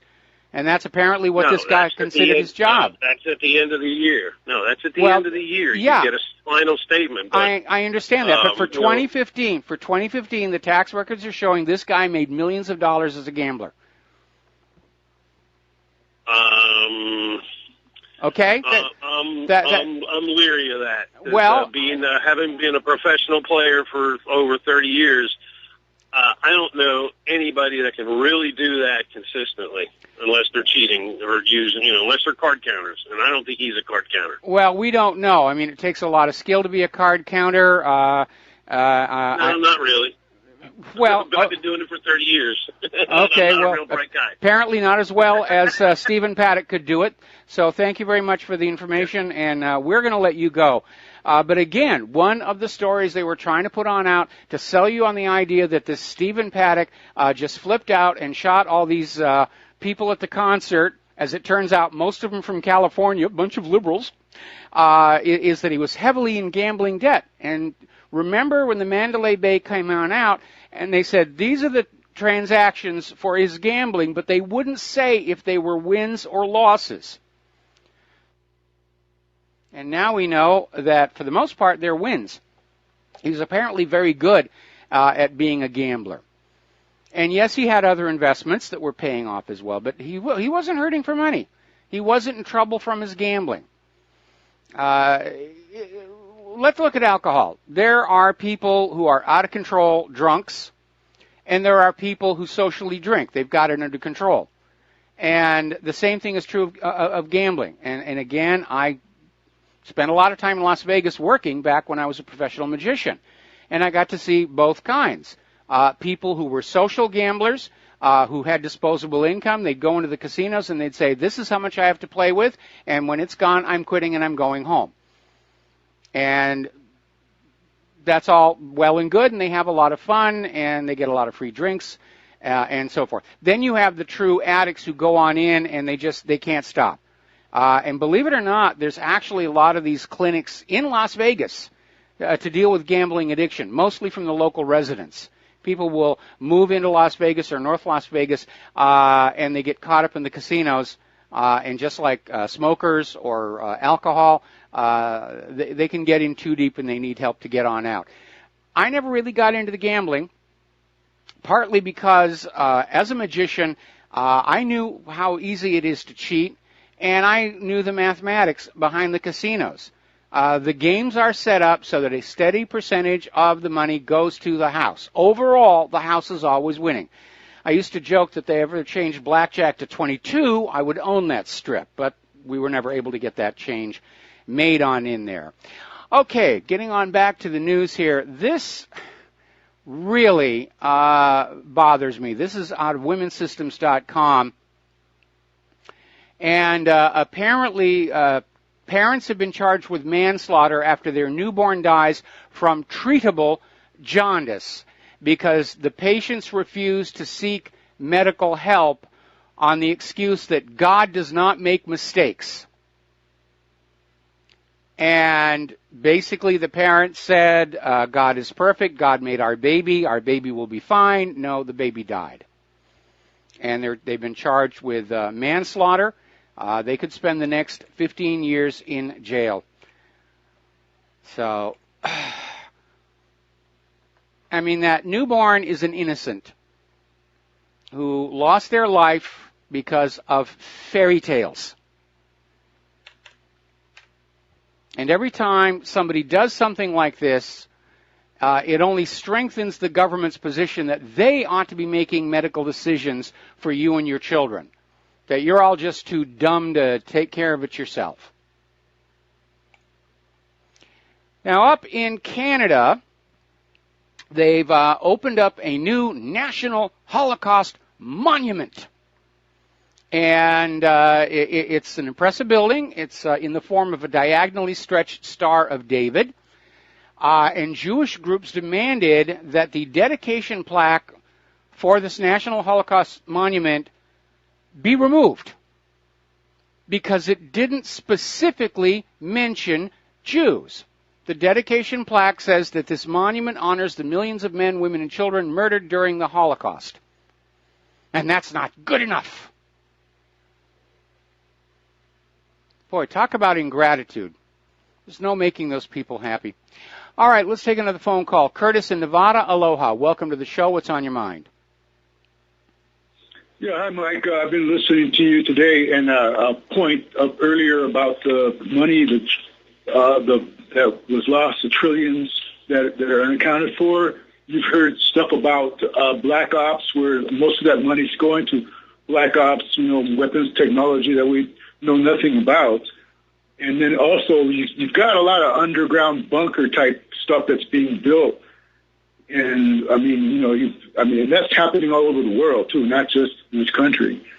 They've been doing that for 10 years. They put one in under the northeast corner of Griffith Park near the emergency command post under the Hollywood sign. We have one here in the middle of the H3, tunneled into the Ko'olau Mountains. There's another one supposedly under the new Denver airport. And apparently the engineers goofed on that one because there's some subsidence issues that are cracking the overhead buildings. But yeah, the U.S. government loves to tunnel into the ground. Apparently, to judge from what I see on Google Earth, they have reactivated the Cheyenne Mountain facility. We know that the Greenbrier has been converted from a tourist attraction back to an active emergency bunker. So yeah, they're getting all ready for this kind of stuff right now. But still in all, $21 trillion, I don't think it's all been spent on black ops and bunkers. I think a lot of it's just plain old graft and corruption because certainly Elizabeth Warren was out there looking at HUD and just seeing all this money that was loaned out on properties that didn't even really exist, and then the loans defaulted, which means somebody just walked out of HUD with a pocket full of cash. Now, maybe it was a front for military development, or maybe, again, looking at the last 30 years of corruption, where everybody in politics seems to think it's a license to loot the people. We have this story coming out from Imran Awan about how the Democratic members of the House were fudging their office budgets. There's another story out of New York about how a district attorney up there was accepting bribes from a law firm to cut sweetheart plea deals for their clients. And so, yeah, we live in a corrupt age, and I think a lot of that $21 trillion went to just flat-out corruption. We got to take a break here for commercials. We'll be right back.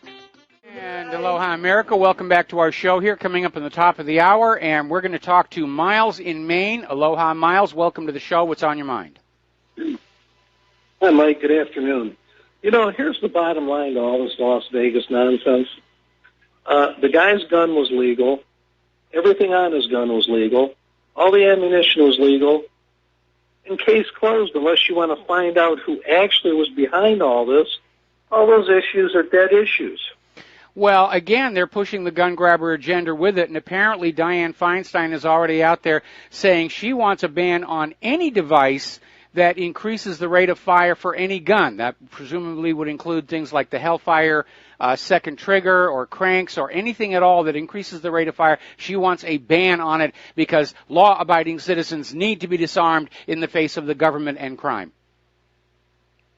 And I think gun owners of America answered that question very succinctly and beautifully. Those devices were made for people who are handicapped so that they would be able to shoot like our disabled veterans who still look at shooting and view shooting and participate in shooting as a sport like many Americans such as yourself may have. Absolutely. And again, there's a double standard at work. When a Muslim commits an act of terror, we're told don't blame all Muslims for it.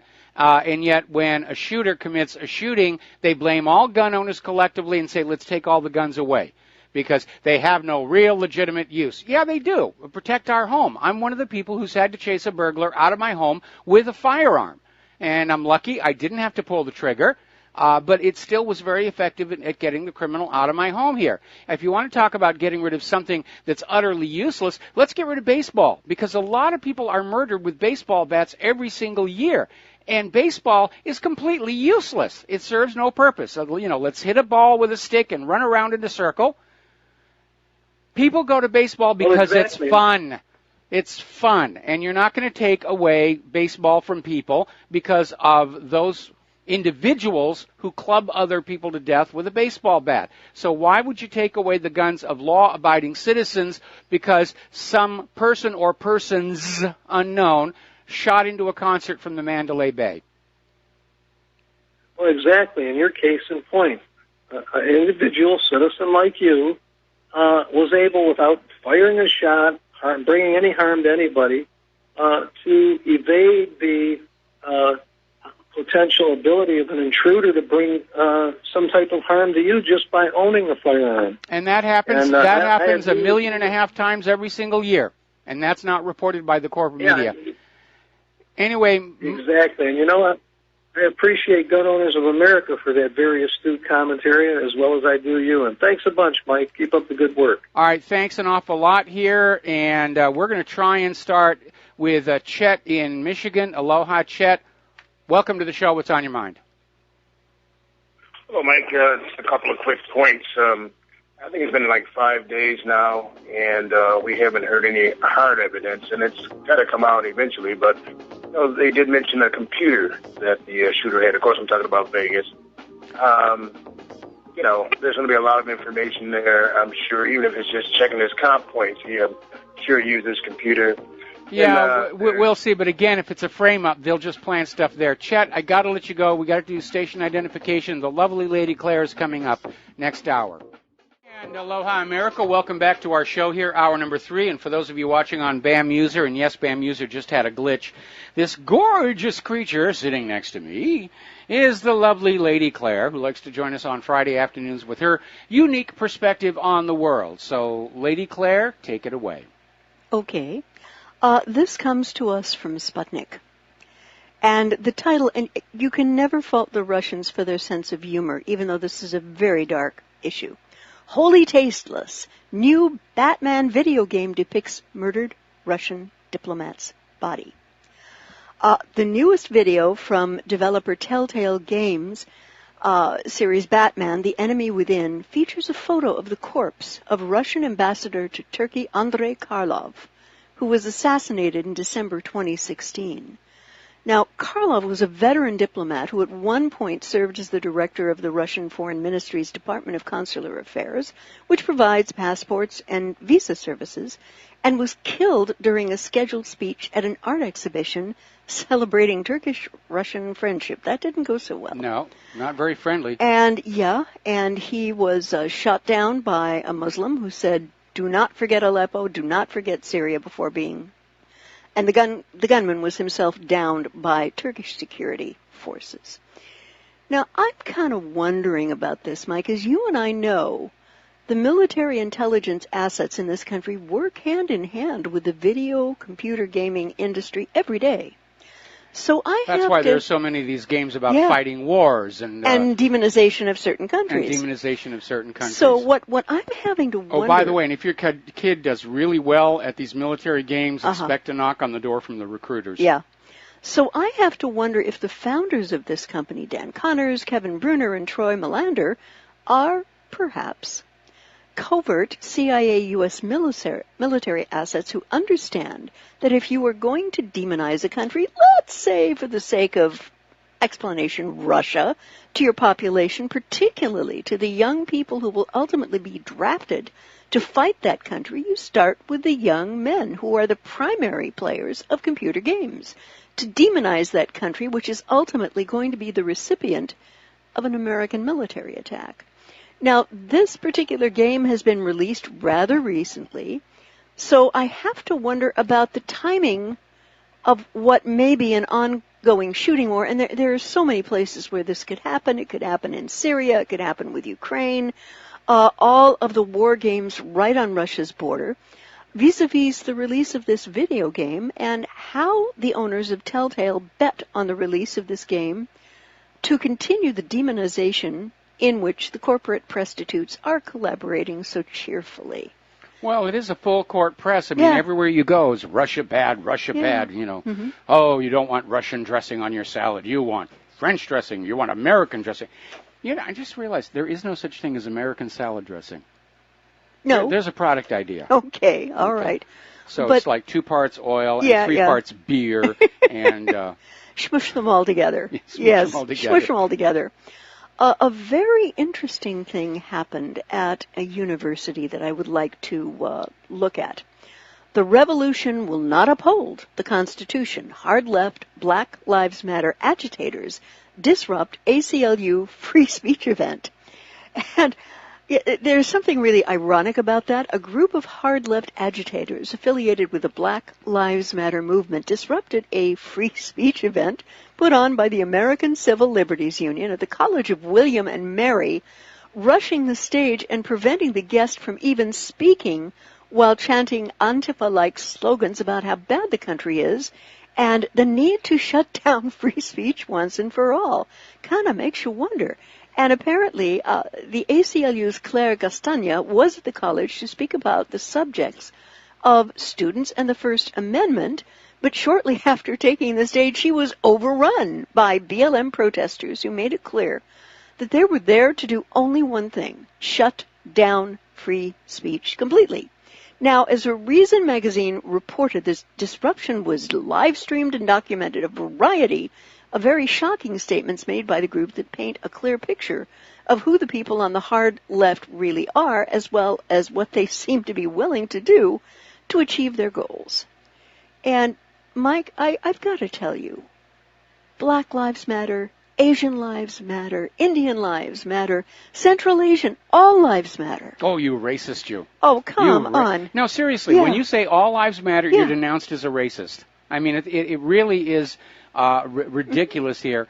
And apparently, as we reported yesterday, there's a professor over at Loyola Marymount I saw that University today, who's out there saying that, yes, it's perfectly acceptable for the progressives to use violence to push their agenda. If the voters are just too dumb to see what is good for them and vote for what we want, then it's okay for us to go and just beat them upside of the head.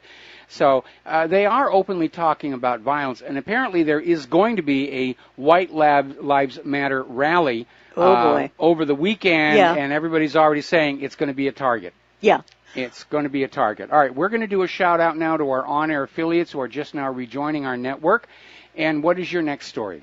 Well, I'd like to continue with this, if I may. Okay, yes. I am very concerned about the coming Antifa protests, which are supposed to start, I believe, 4 November. Yes. Threatening to take over the United States government and depose Trump and Pence.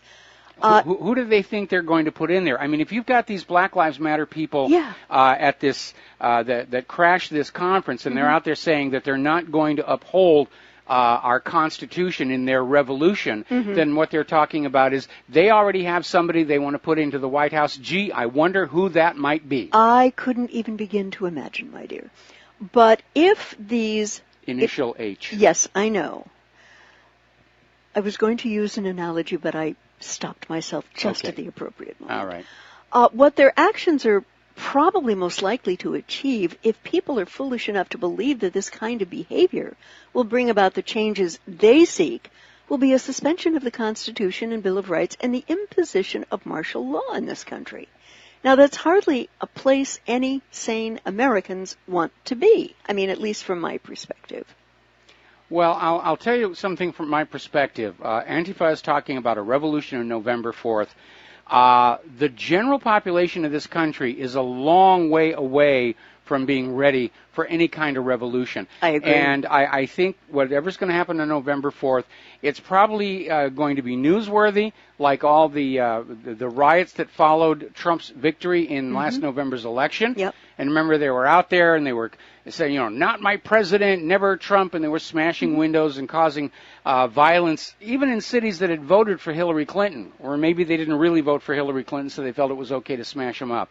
But ultimately, it fizzled out. Yeah. And I can't imagine that even George Soros has enough money to buy 100 million Americans, because that's how many it would take, to actually overthrow the U.S. government. Yeah. I'd like to now look at this huge earthquake swarm at Yellowstone supervolcano. Yes. It's become now one of the longest ever recorded tags. And apparently these rumblings are just not quitting, and it looks like it's the longest ever recorded, having started on June 12th. And over the past 3.5 months, almost 2,500 earthquakes have been recorded in the western part of the national park. This is on par with the biggest swarm ever recorded, which was more than 3,000 earthquakes that took place over 3 months. The USGS has said 115 quakes had been reported in the park in September. Of these, 78 were part of the ongoing swarm 6 miles north of West Yellowstone. The biggest event in the swarm last month was magnitude 2.3. Now, Mike, I'm no volcanologist, but this looks like it's a prelude to a very intense event. Well, it could very well be, because a lot of people are very concerned because of all the other volcanoes around the Ring of Fire that are going off. And apparently the Bali volcano, Mount Agung, they've had an increase in seismic activity, 23% in 24 hours. They think that one's going to blow. 3 explosive blasts out of Popocatépetl in Mexico in 2 hours, and now Shinmodaki volcano in Japan has rumbled to life. So it's like the entire Ring of Fire is just rocking and rolling right now. Now, technically, the Yellowstone supervolcano is not on the Ring of Fire, we think. But again, nobody knows how deep that magma chamber goes, or how far to the west it reaches. and it could, in fact, reach all the way over to that Cascadia fault structure, which means if there's we're starting to see seismic activity on the Cascadia fault. Mm-hmm. So we could be looking at a really, really big event. But as I said yesterday, for those of you who believe that there's a God or gods up there that orders all things to happen, then he, she, or they appear to be very angry with the United States constant going around the world violating thou shalt not kill, thou shalt not steal, thou shalt not bear false witness, thou shalt not covet thy neighbor's property, so forth and so on. And but yeah, there's definitely something really happening. Maybe the Earth is going to hatch, and Cthulhu is going to burst forth. I would tend to think not. I'd like to go over now to the situation with the referendum, which I think most of our readers and listeners are familiar with, to create an independent Kurdistan out a portion of Iraq. So now Iran, Iraq, and Turkey are uniting to block Turkish oil exports. These countries are taking a unified stand against Kurdistan's oil sector. Because remember, it's got one of the richest oil deposits in the entire area. After the region elected to seek independence from Baghdad in a referendum this last month, according to a new report by Ruda.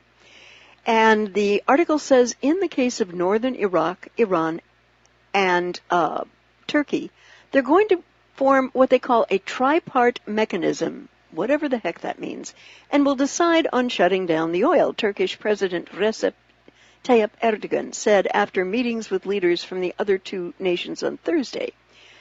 A day before the vote, the Iraqi central government issued a statement calling on neighboring countries and countries of the world to stop buying crude oil directly from Kurdistan and only deal with Baghdad.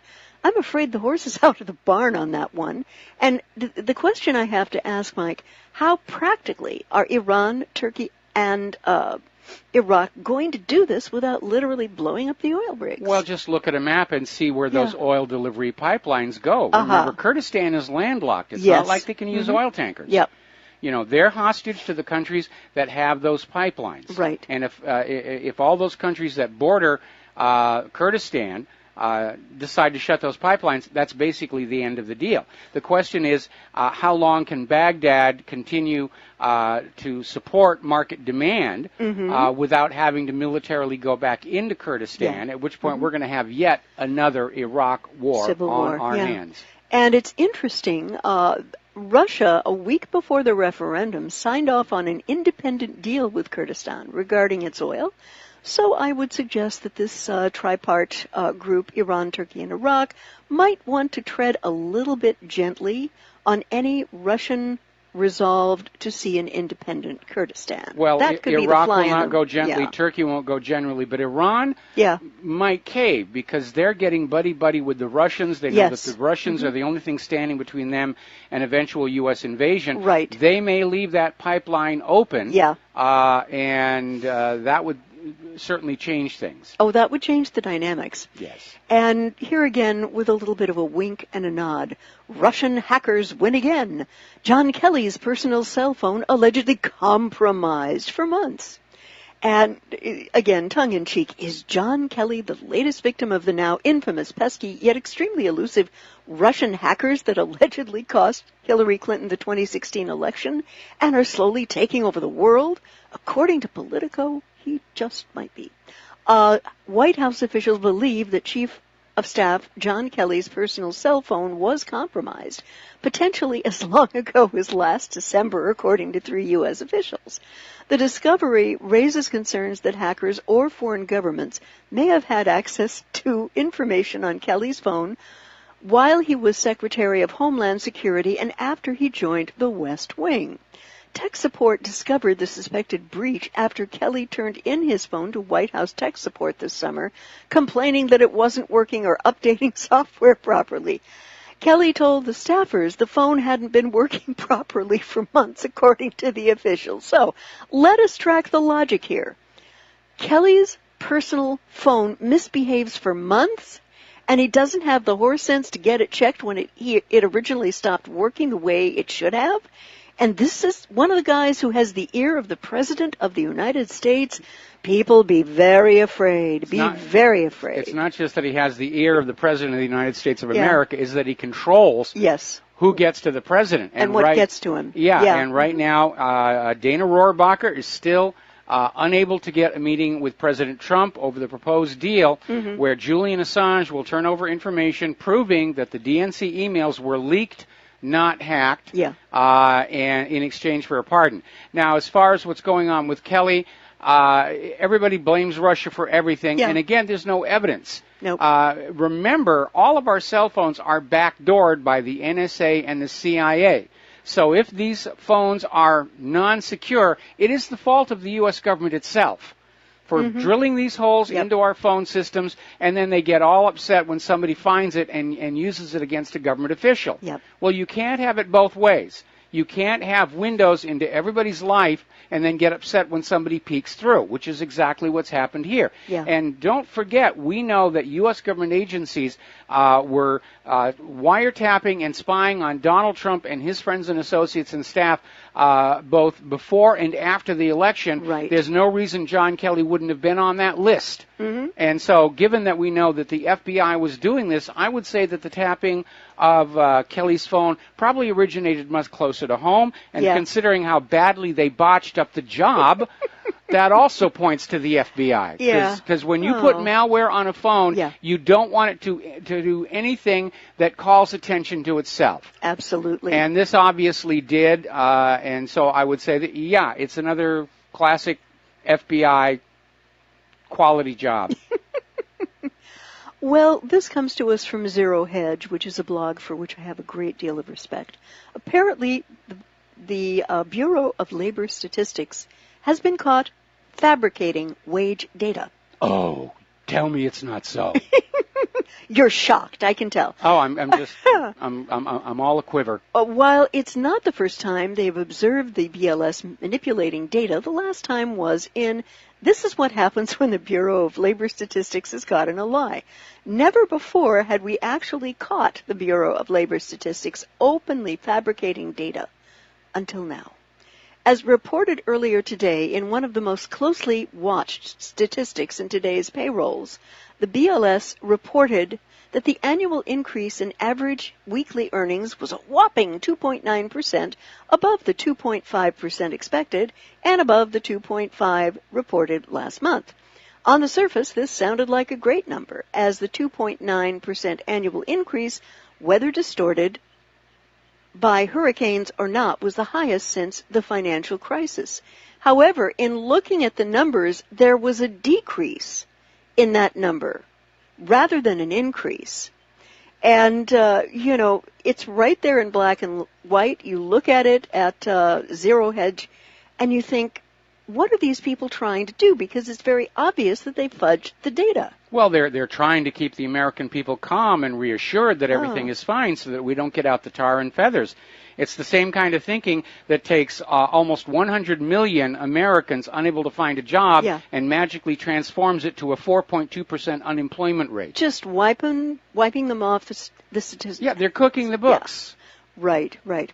And I have something that only in California. I think we should have a segment that says only in California.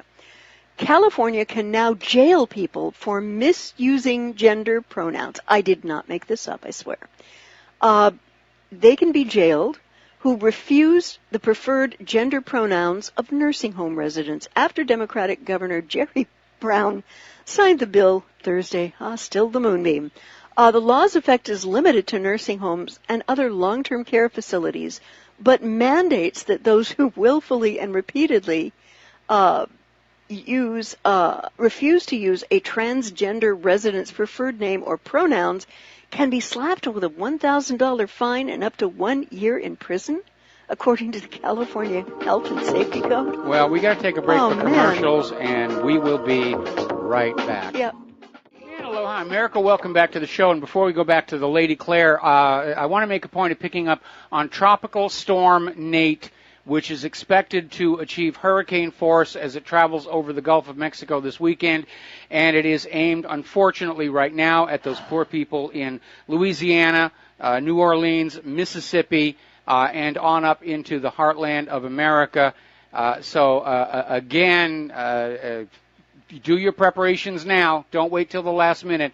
I would imagine after the storms that have already gone through there, that probably the supermarkets are already being emptied out of bottled water and everything. So make a point today of getting your preparations done. Okay, back to you. This comes from antiwar.com. Again, another very serious and analytical blog. And the U.S. Congress is trying to give the F-35 a pass for all of its problems.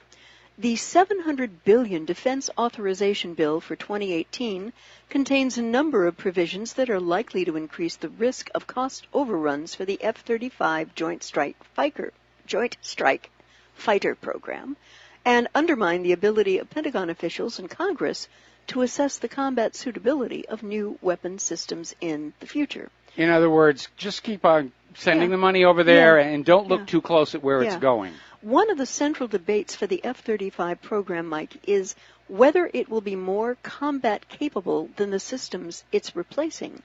The most controversial of these claims has been that the F-35 would be an acceptable close air support replacement for the A-10, which even the Air Force officials eventually had to back off from. Well, I can certainly see why. It's not hardened. I mean, the A-10, and again, it's a classic case. If something's working, why fix it or replace it? The A-10, the pilot literally sits in this titanium bathtub. The entire cockpit is shielded by this titanium from ground fire. The F-35 doesn't have that. And the thing that makes the A-10 an effective tank killer is that 30-millimeter rotary cannon, which literally the fuselage is built around. And you don't have that capacity in the F-35. In fact, apparently the few times they've test-fired the internal cannon, it's actually distorting the frame of the aircraft. So no way could they put that 30-millimeter on that airframe. It would just crumple it up. You know, what I have to wonder is how much Lockheed Martin is paying these congressional representatives for giving this, for including this language in this defense authorization bill. I'm sure that they're very generous campaign donors. Yes, must be. You know, but it's costing them a lot less money than it would cost to actually make the thing work properly. Yeah, which hasn't happened. Nope. And, you know, all the evaluations that I've read from people who are pretty understanding in this area, have the wisdom and the scientific knowledge, say it's a hot mess. It's a boondoggle. It's a flying boondoggle. Yeah, and I mean, I hate wars as a way to resolve geopolitical situations. But that being said, when our troops do go to war, I want them to have the best of the best. I'd like to go over now to Venezuela because it raised a very intriguing possibility. And that was of Russian military help to counter the U.S. Venezuelan President Nicolas Maduro on Wednesday raised the possibility of getting military support from Russia to boost its defensive capabilities after President Donald Trump threatened to use force against the South American nation. And he was speaking at an energy forum in Moscow, and Maduro said that his administration will discuss increased military cooperation with the Russian government during his visit this week. I am sure, even if we do not ask, we will be given even more support to boost Venezuela's defense capability and sovereignty, Maduro said. A war with Russia over Venezuela's oil reserves? I only have 3 observations on that. Please, Lord, no. Has Trump even come out with a reason why we're supposed to go to war in Venezuela now? Venezuela, to the best of my knowledge, has not attacked us. No. All they've done is sell their oil for the yuan instead of the dollar. And that's ticked. Apparently, that is it. Yeah, you know, and kind of a very interesting approach that Maduro is taking to ensure that he is able to stay in office and not get hit with regime change. Well, you know, I mean, it certainly worked in Syria.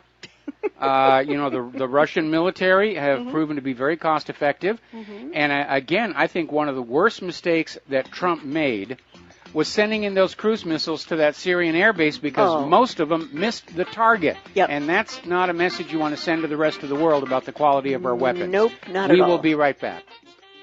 And aloha, America. Welcome back to the show here. And Claire, take it away. This again from antiwar.com.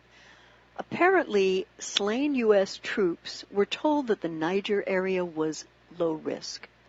U.S. training operations in Niger took a turn for the deadly on Wednesday when 3 U.S. soldiers were killed and 2 others wounded in an ambush by unspecified enemies near the Niger-Mali border.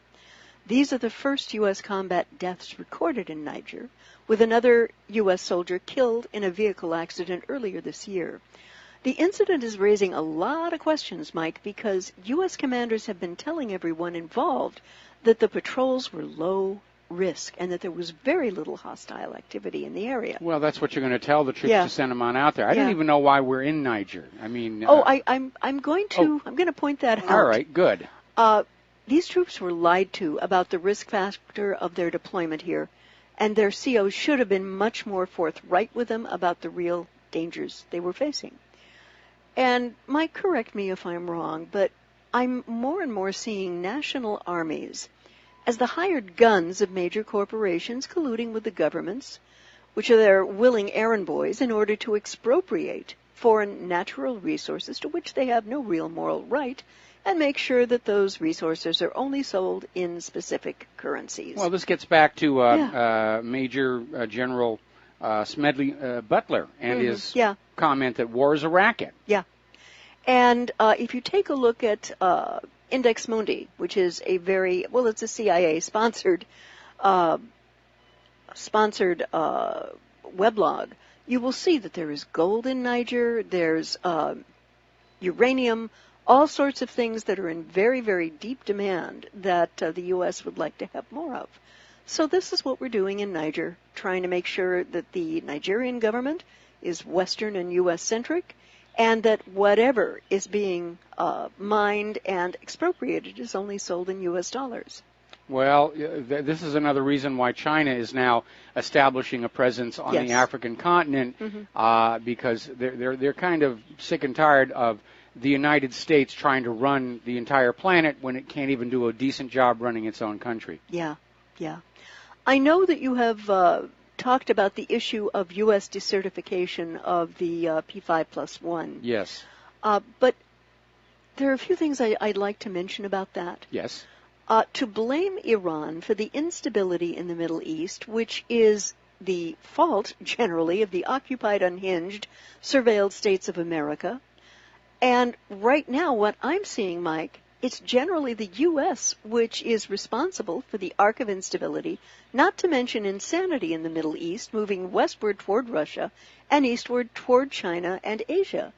And this behavior appears to most sane observers to typify the behavior as that of the head of an empire, which is on the desperate, utter brink of collapse. Well, like I said earlier in the show, stop listening to what the government says and watch what the government is doing, and it quickly becomes obvious who the real aggressor is in all of these wars. And as you said, I mean, the doing of this will make all the world's leaders say, we can't deal with the United States because they're always going to break their promises. And I also have to ask, if I could get in front of him, which I doubt I can, Kelly would probably push me out the door, what country's national interests are injured by the U.S. continuing to comply with the deal? And we need to take a look at his key advisors, that unholy triumvirate of president whispers consisting of Kelly Mattis and McMasters, who seem to believe that the only solutions to U.S. geopolitical issues are more wars and wars only. But there is a fourth in this game, and this one is the Israeli Prime Minister, Benjamin Netanyahu. And I feel very strongly compelled to strongly caution President Trump that although Netanyahu and Tel Aviv have cheerled for regime change in Tehran for decades, they fully expect that the outcome will be purchased primarily at the cost of American blood and American money. And when it comes to Iran, there's also that 6,000-pound gorilla in the living room snoozing on the Bissendorfer Grand on the issue of an attack against Iran. The name of that gorilla is Russia. Now, Russia's military and civilian politicians have sworn consistently that should Iran be attacked, Russia will come to its aid. right now, this country is broke. Its military does not have the weaponry, the troop strength, the manufacturing, or the money to successfully engage militarily with the Russians in Iran. And, you know, I think he's going to go ahead with the decertification. Yep. I think it's a terrible move to make because it's going to be the trigger that will pull all of these other issues into play. Iran continuing then with its nuclear weapons program, and any kind of attack will be met fiercely by the Iranian military, which is, you know, they're no slouches, and probably assisted by the Russians. Well, even if Congress refuses to rescind the deal, because that, you know, Trump basically dumped it on them. Right. You know, right. I'm going to decertify, but we're leaving it up to Congress as to what they're going to do. Even if Congress does nothing, the political damage to the U.S. government is already done. And the message is very, very clear. Anybody who surrenders any weapons in exchange for U.S. promises is an idiot and shouldn't be running a country. Yeah, I agree.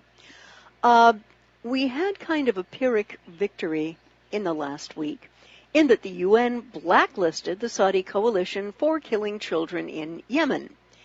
And in keeping with a draft copy of the report leaked early this week, the annual UN blacklist for harming children in armed conflict has named the Saudi-led coalition in Yemen, of which the U.S. is a major player, I might add, as a major violator of the rights of children, noting that their war efforts have killed or injured 683 Yemeni children in 2016 and bombing dozens of schools and hospitals.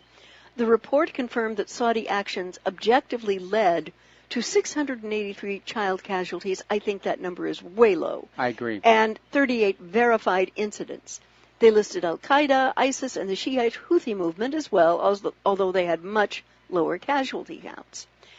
Saudi Arabia invaded Yemen in early 2015 with a coalition that includes Egypt, Bahrain, UAE, Kuwait, Jordan, Senegal, Sudan, and the U.S.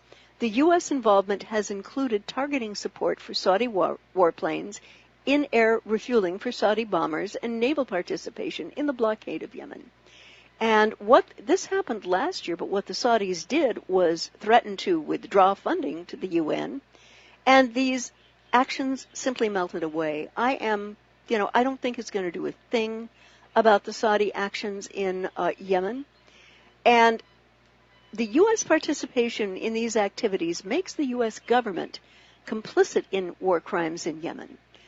How do you like being a citizen of a country committing war crimes in the Middle East with impunity? I don't. Thank you very much. Well, you know, this may be part of the reason why Saudi Arabia is starting to pull away from the West and cozy up with Russia. And you need to understand that the reason the U.S. sent this coalition, which is a way of avoiding personal responsibility and blame, the U.S. had a successful intervention in Yemen several years ago, and it was applauded. We successfully intervened. We put in a government that we want. But the people of Yemen didn't want that puppet regime, so they kicked them out. And so the U.S. sent in Saudi Arabia to slap the Yemenite people around and say, look, when we give you a new government, you will love that new government. And the people of Yemen are saying, no, we're not.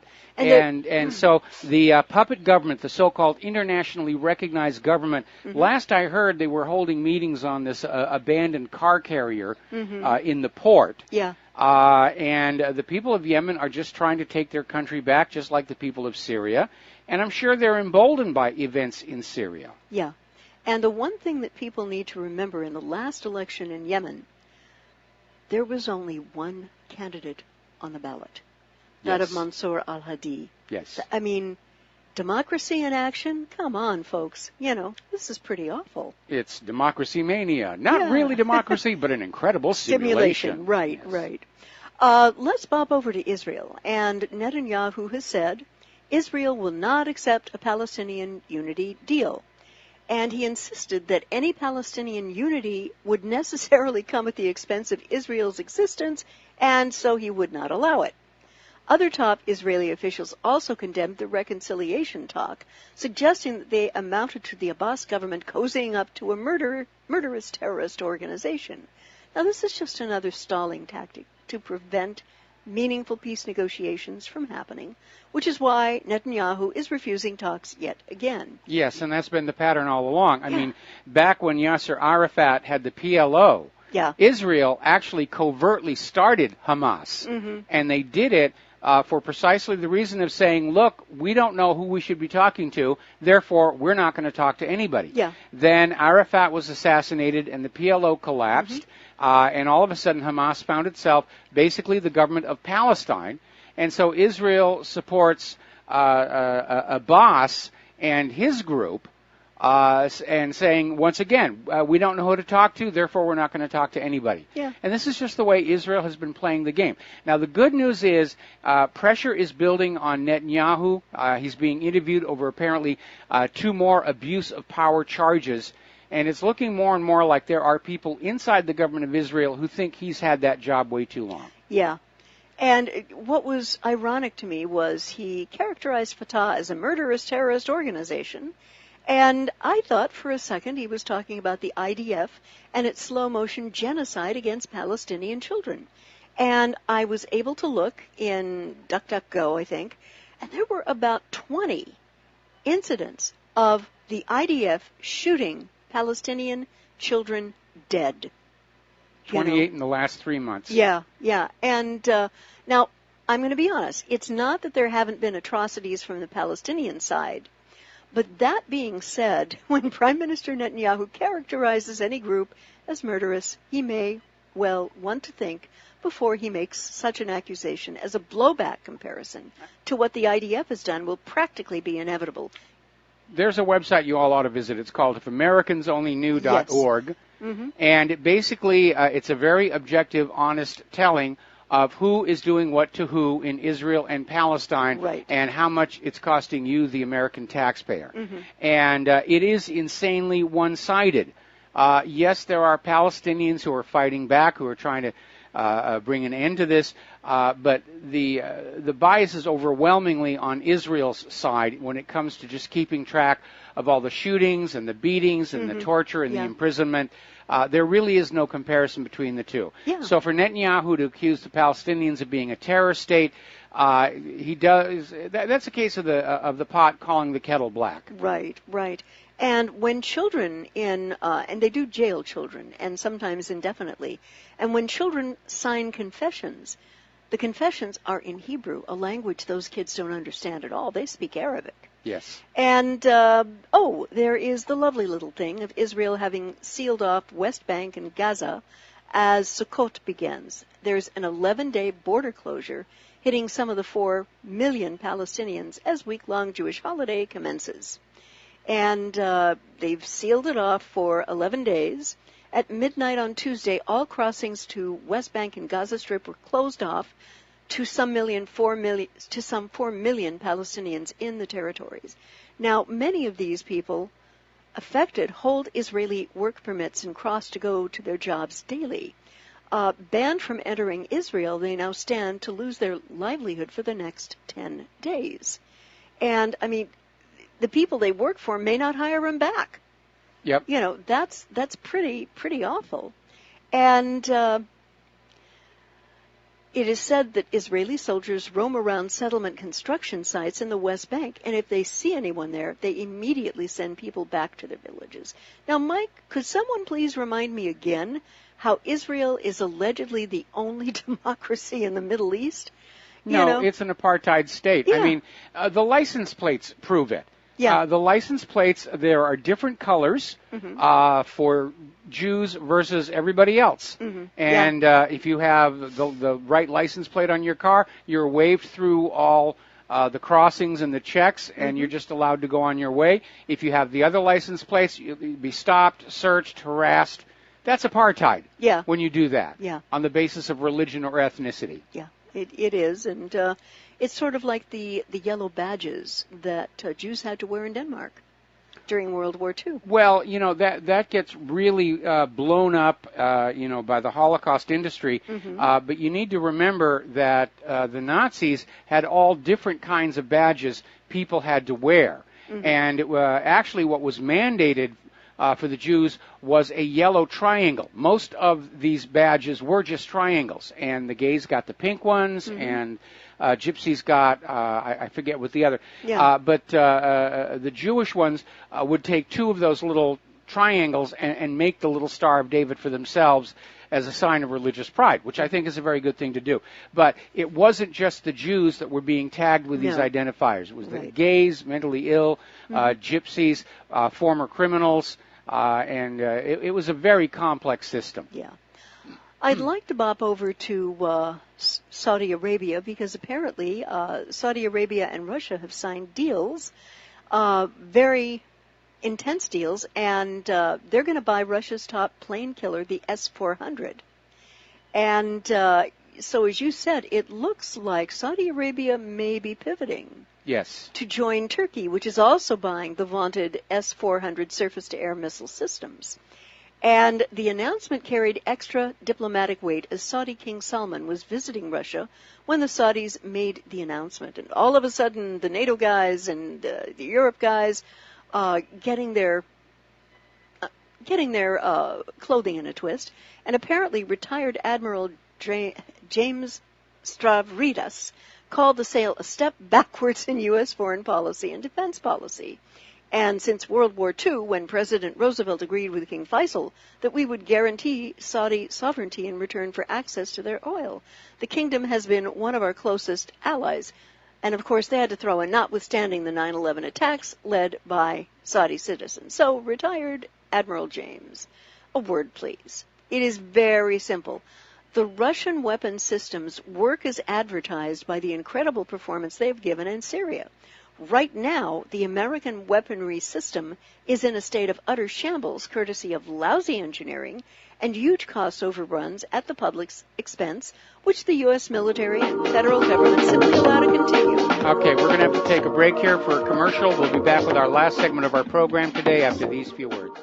And aloha, America. Welcome back to the show here. And last segment of our program on this Pauhana Friday. And Claire, you got another story for us. Yes. This comes to us courtesy of the Wall Street Jerks. Putin strikes again. Russian hackers reportedly stole NSA data on cyber defense. You mean the NSA can't protect its own computers? What can I tell you? Let's all break in and make copies of all that pornography they've stolen from the hard drives of the American people. Yes. Looks like the Russian President Vladimir Putin is back at it. The Wall Street Jerks reported Thursday that hackers working for the Russian government have stolen data describing how U.S. intelligence agencies infiltrate foreign computer networks and how they defend against cyber attacks. Obviously, that defensive system doesn't work, right? If we believe this story? Yeah, the data was stolen after a National Security Agency contractor removed the highly classified material and put it on his home computer, according to the Wall Street Jerk's anonymous source. Well, then it wasn't Putin in Russia, it was this contractor. Yeah. News of the hack, which hadn't been exposed previously, explains the federal government's abrupt crackdown on Moscow-based security firms Kaspersky Labs. As the Wall Street Jerk explained, the contractor may have been targeted after hackers identified the files, thanks to the contractor's use of a popular antivirus software created by Kaspersky. Okay. Now, Mike, no sourcing?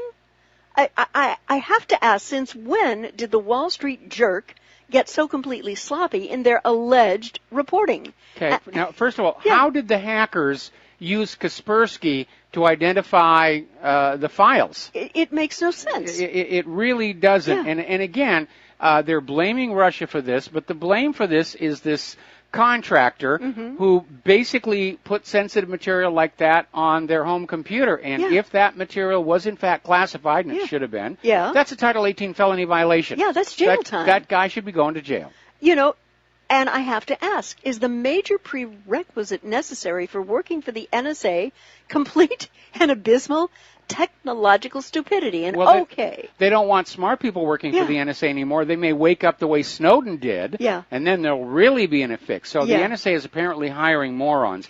But again, this is just more gratuitous Russia bashing. More demonization. They're trying to sell you the idea that Russia is bad and Russia is evil. And if you're my age, we've seen this all before back in the 1950s and the 1960s. Not new. Every day, Russia's going to attack, Russia's going to do this, Russia's going to do that. And it never happened. Yeah, and so my observation to the Wall Street jerk is either source and do what is supposed to be your job, or shut the flip up. This is simply more anonymous demonization of Russia, which we all understand is part of a prelude to a shooting war against it. And to its editor-in-chief, Gerard Baker, a word please. Sir, whatever compensation you are getting overtly or covertly from elements of the deep state in this country, desperate to see this country at war with Russia and China to cut off the rise of the ruble and yuan in international trade, it cannot possibly be enough. Oh, well, I imagine the deep state is very generous for those who serve its agenda, and this guy probably has a portfolio full of military-industrial complex stocks. Yeah. And everybody who's got their money invested with war, they're going to push for war any way they can. There's the music. Time for us to get on out of here. Stay tuned for John Stedmiller. He's got a lot of stuff to share with you. Have a really good weekend. We'll be back Monday, and aloha, America.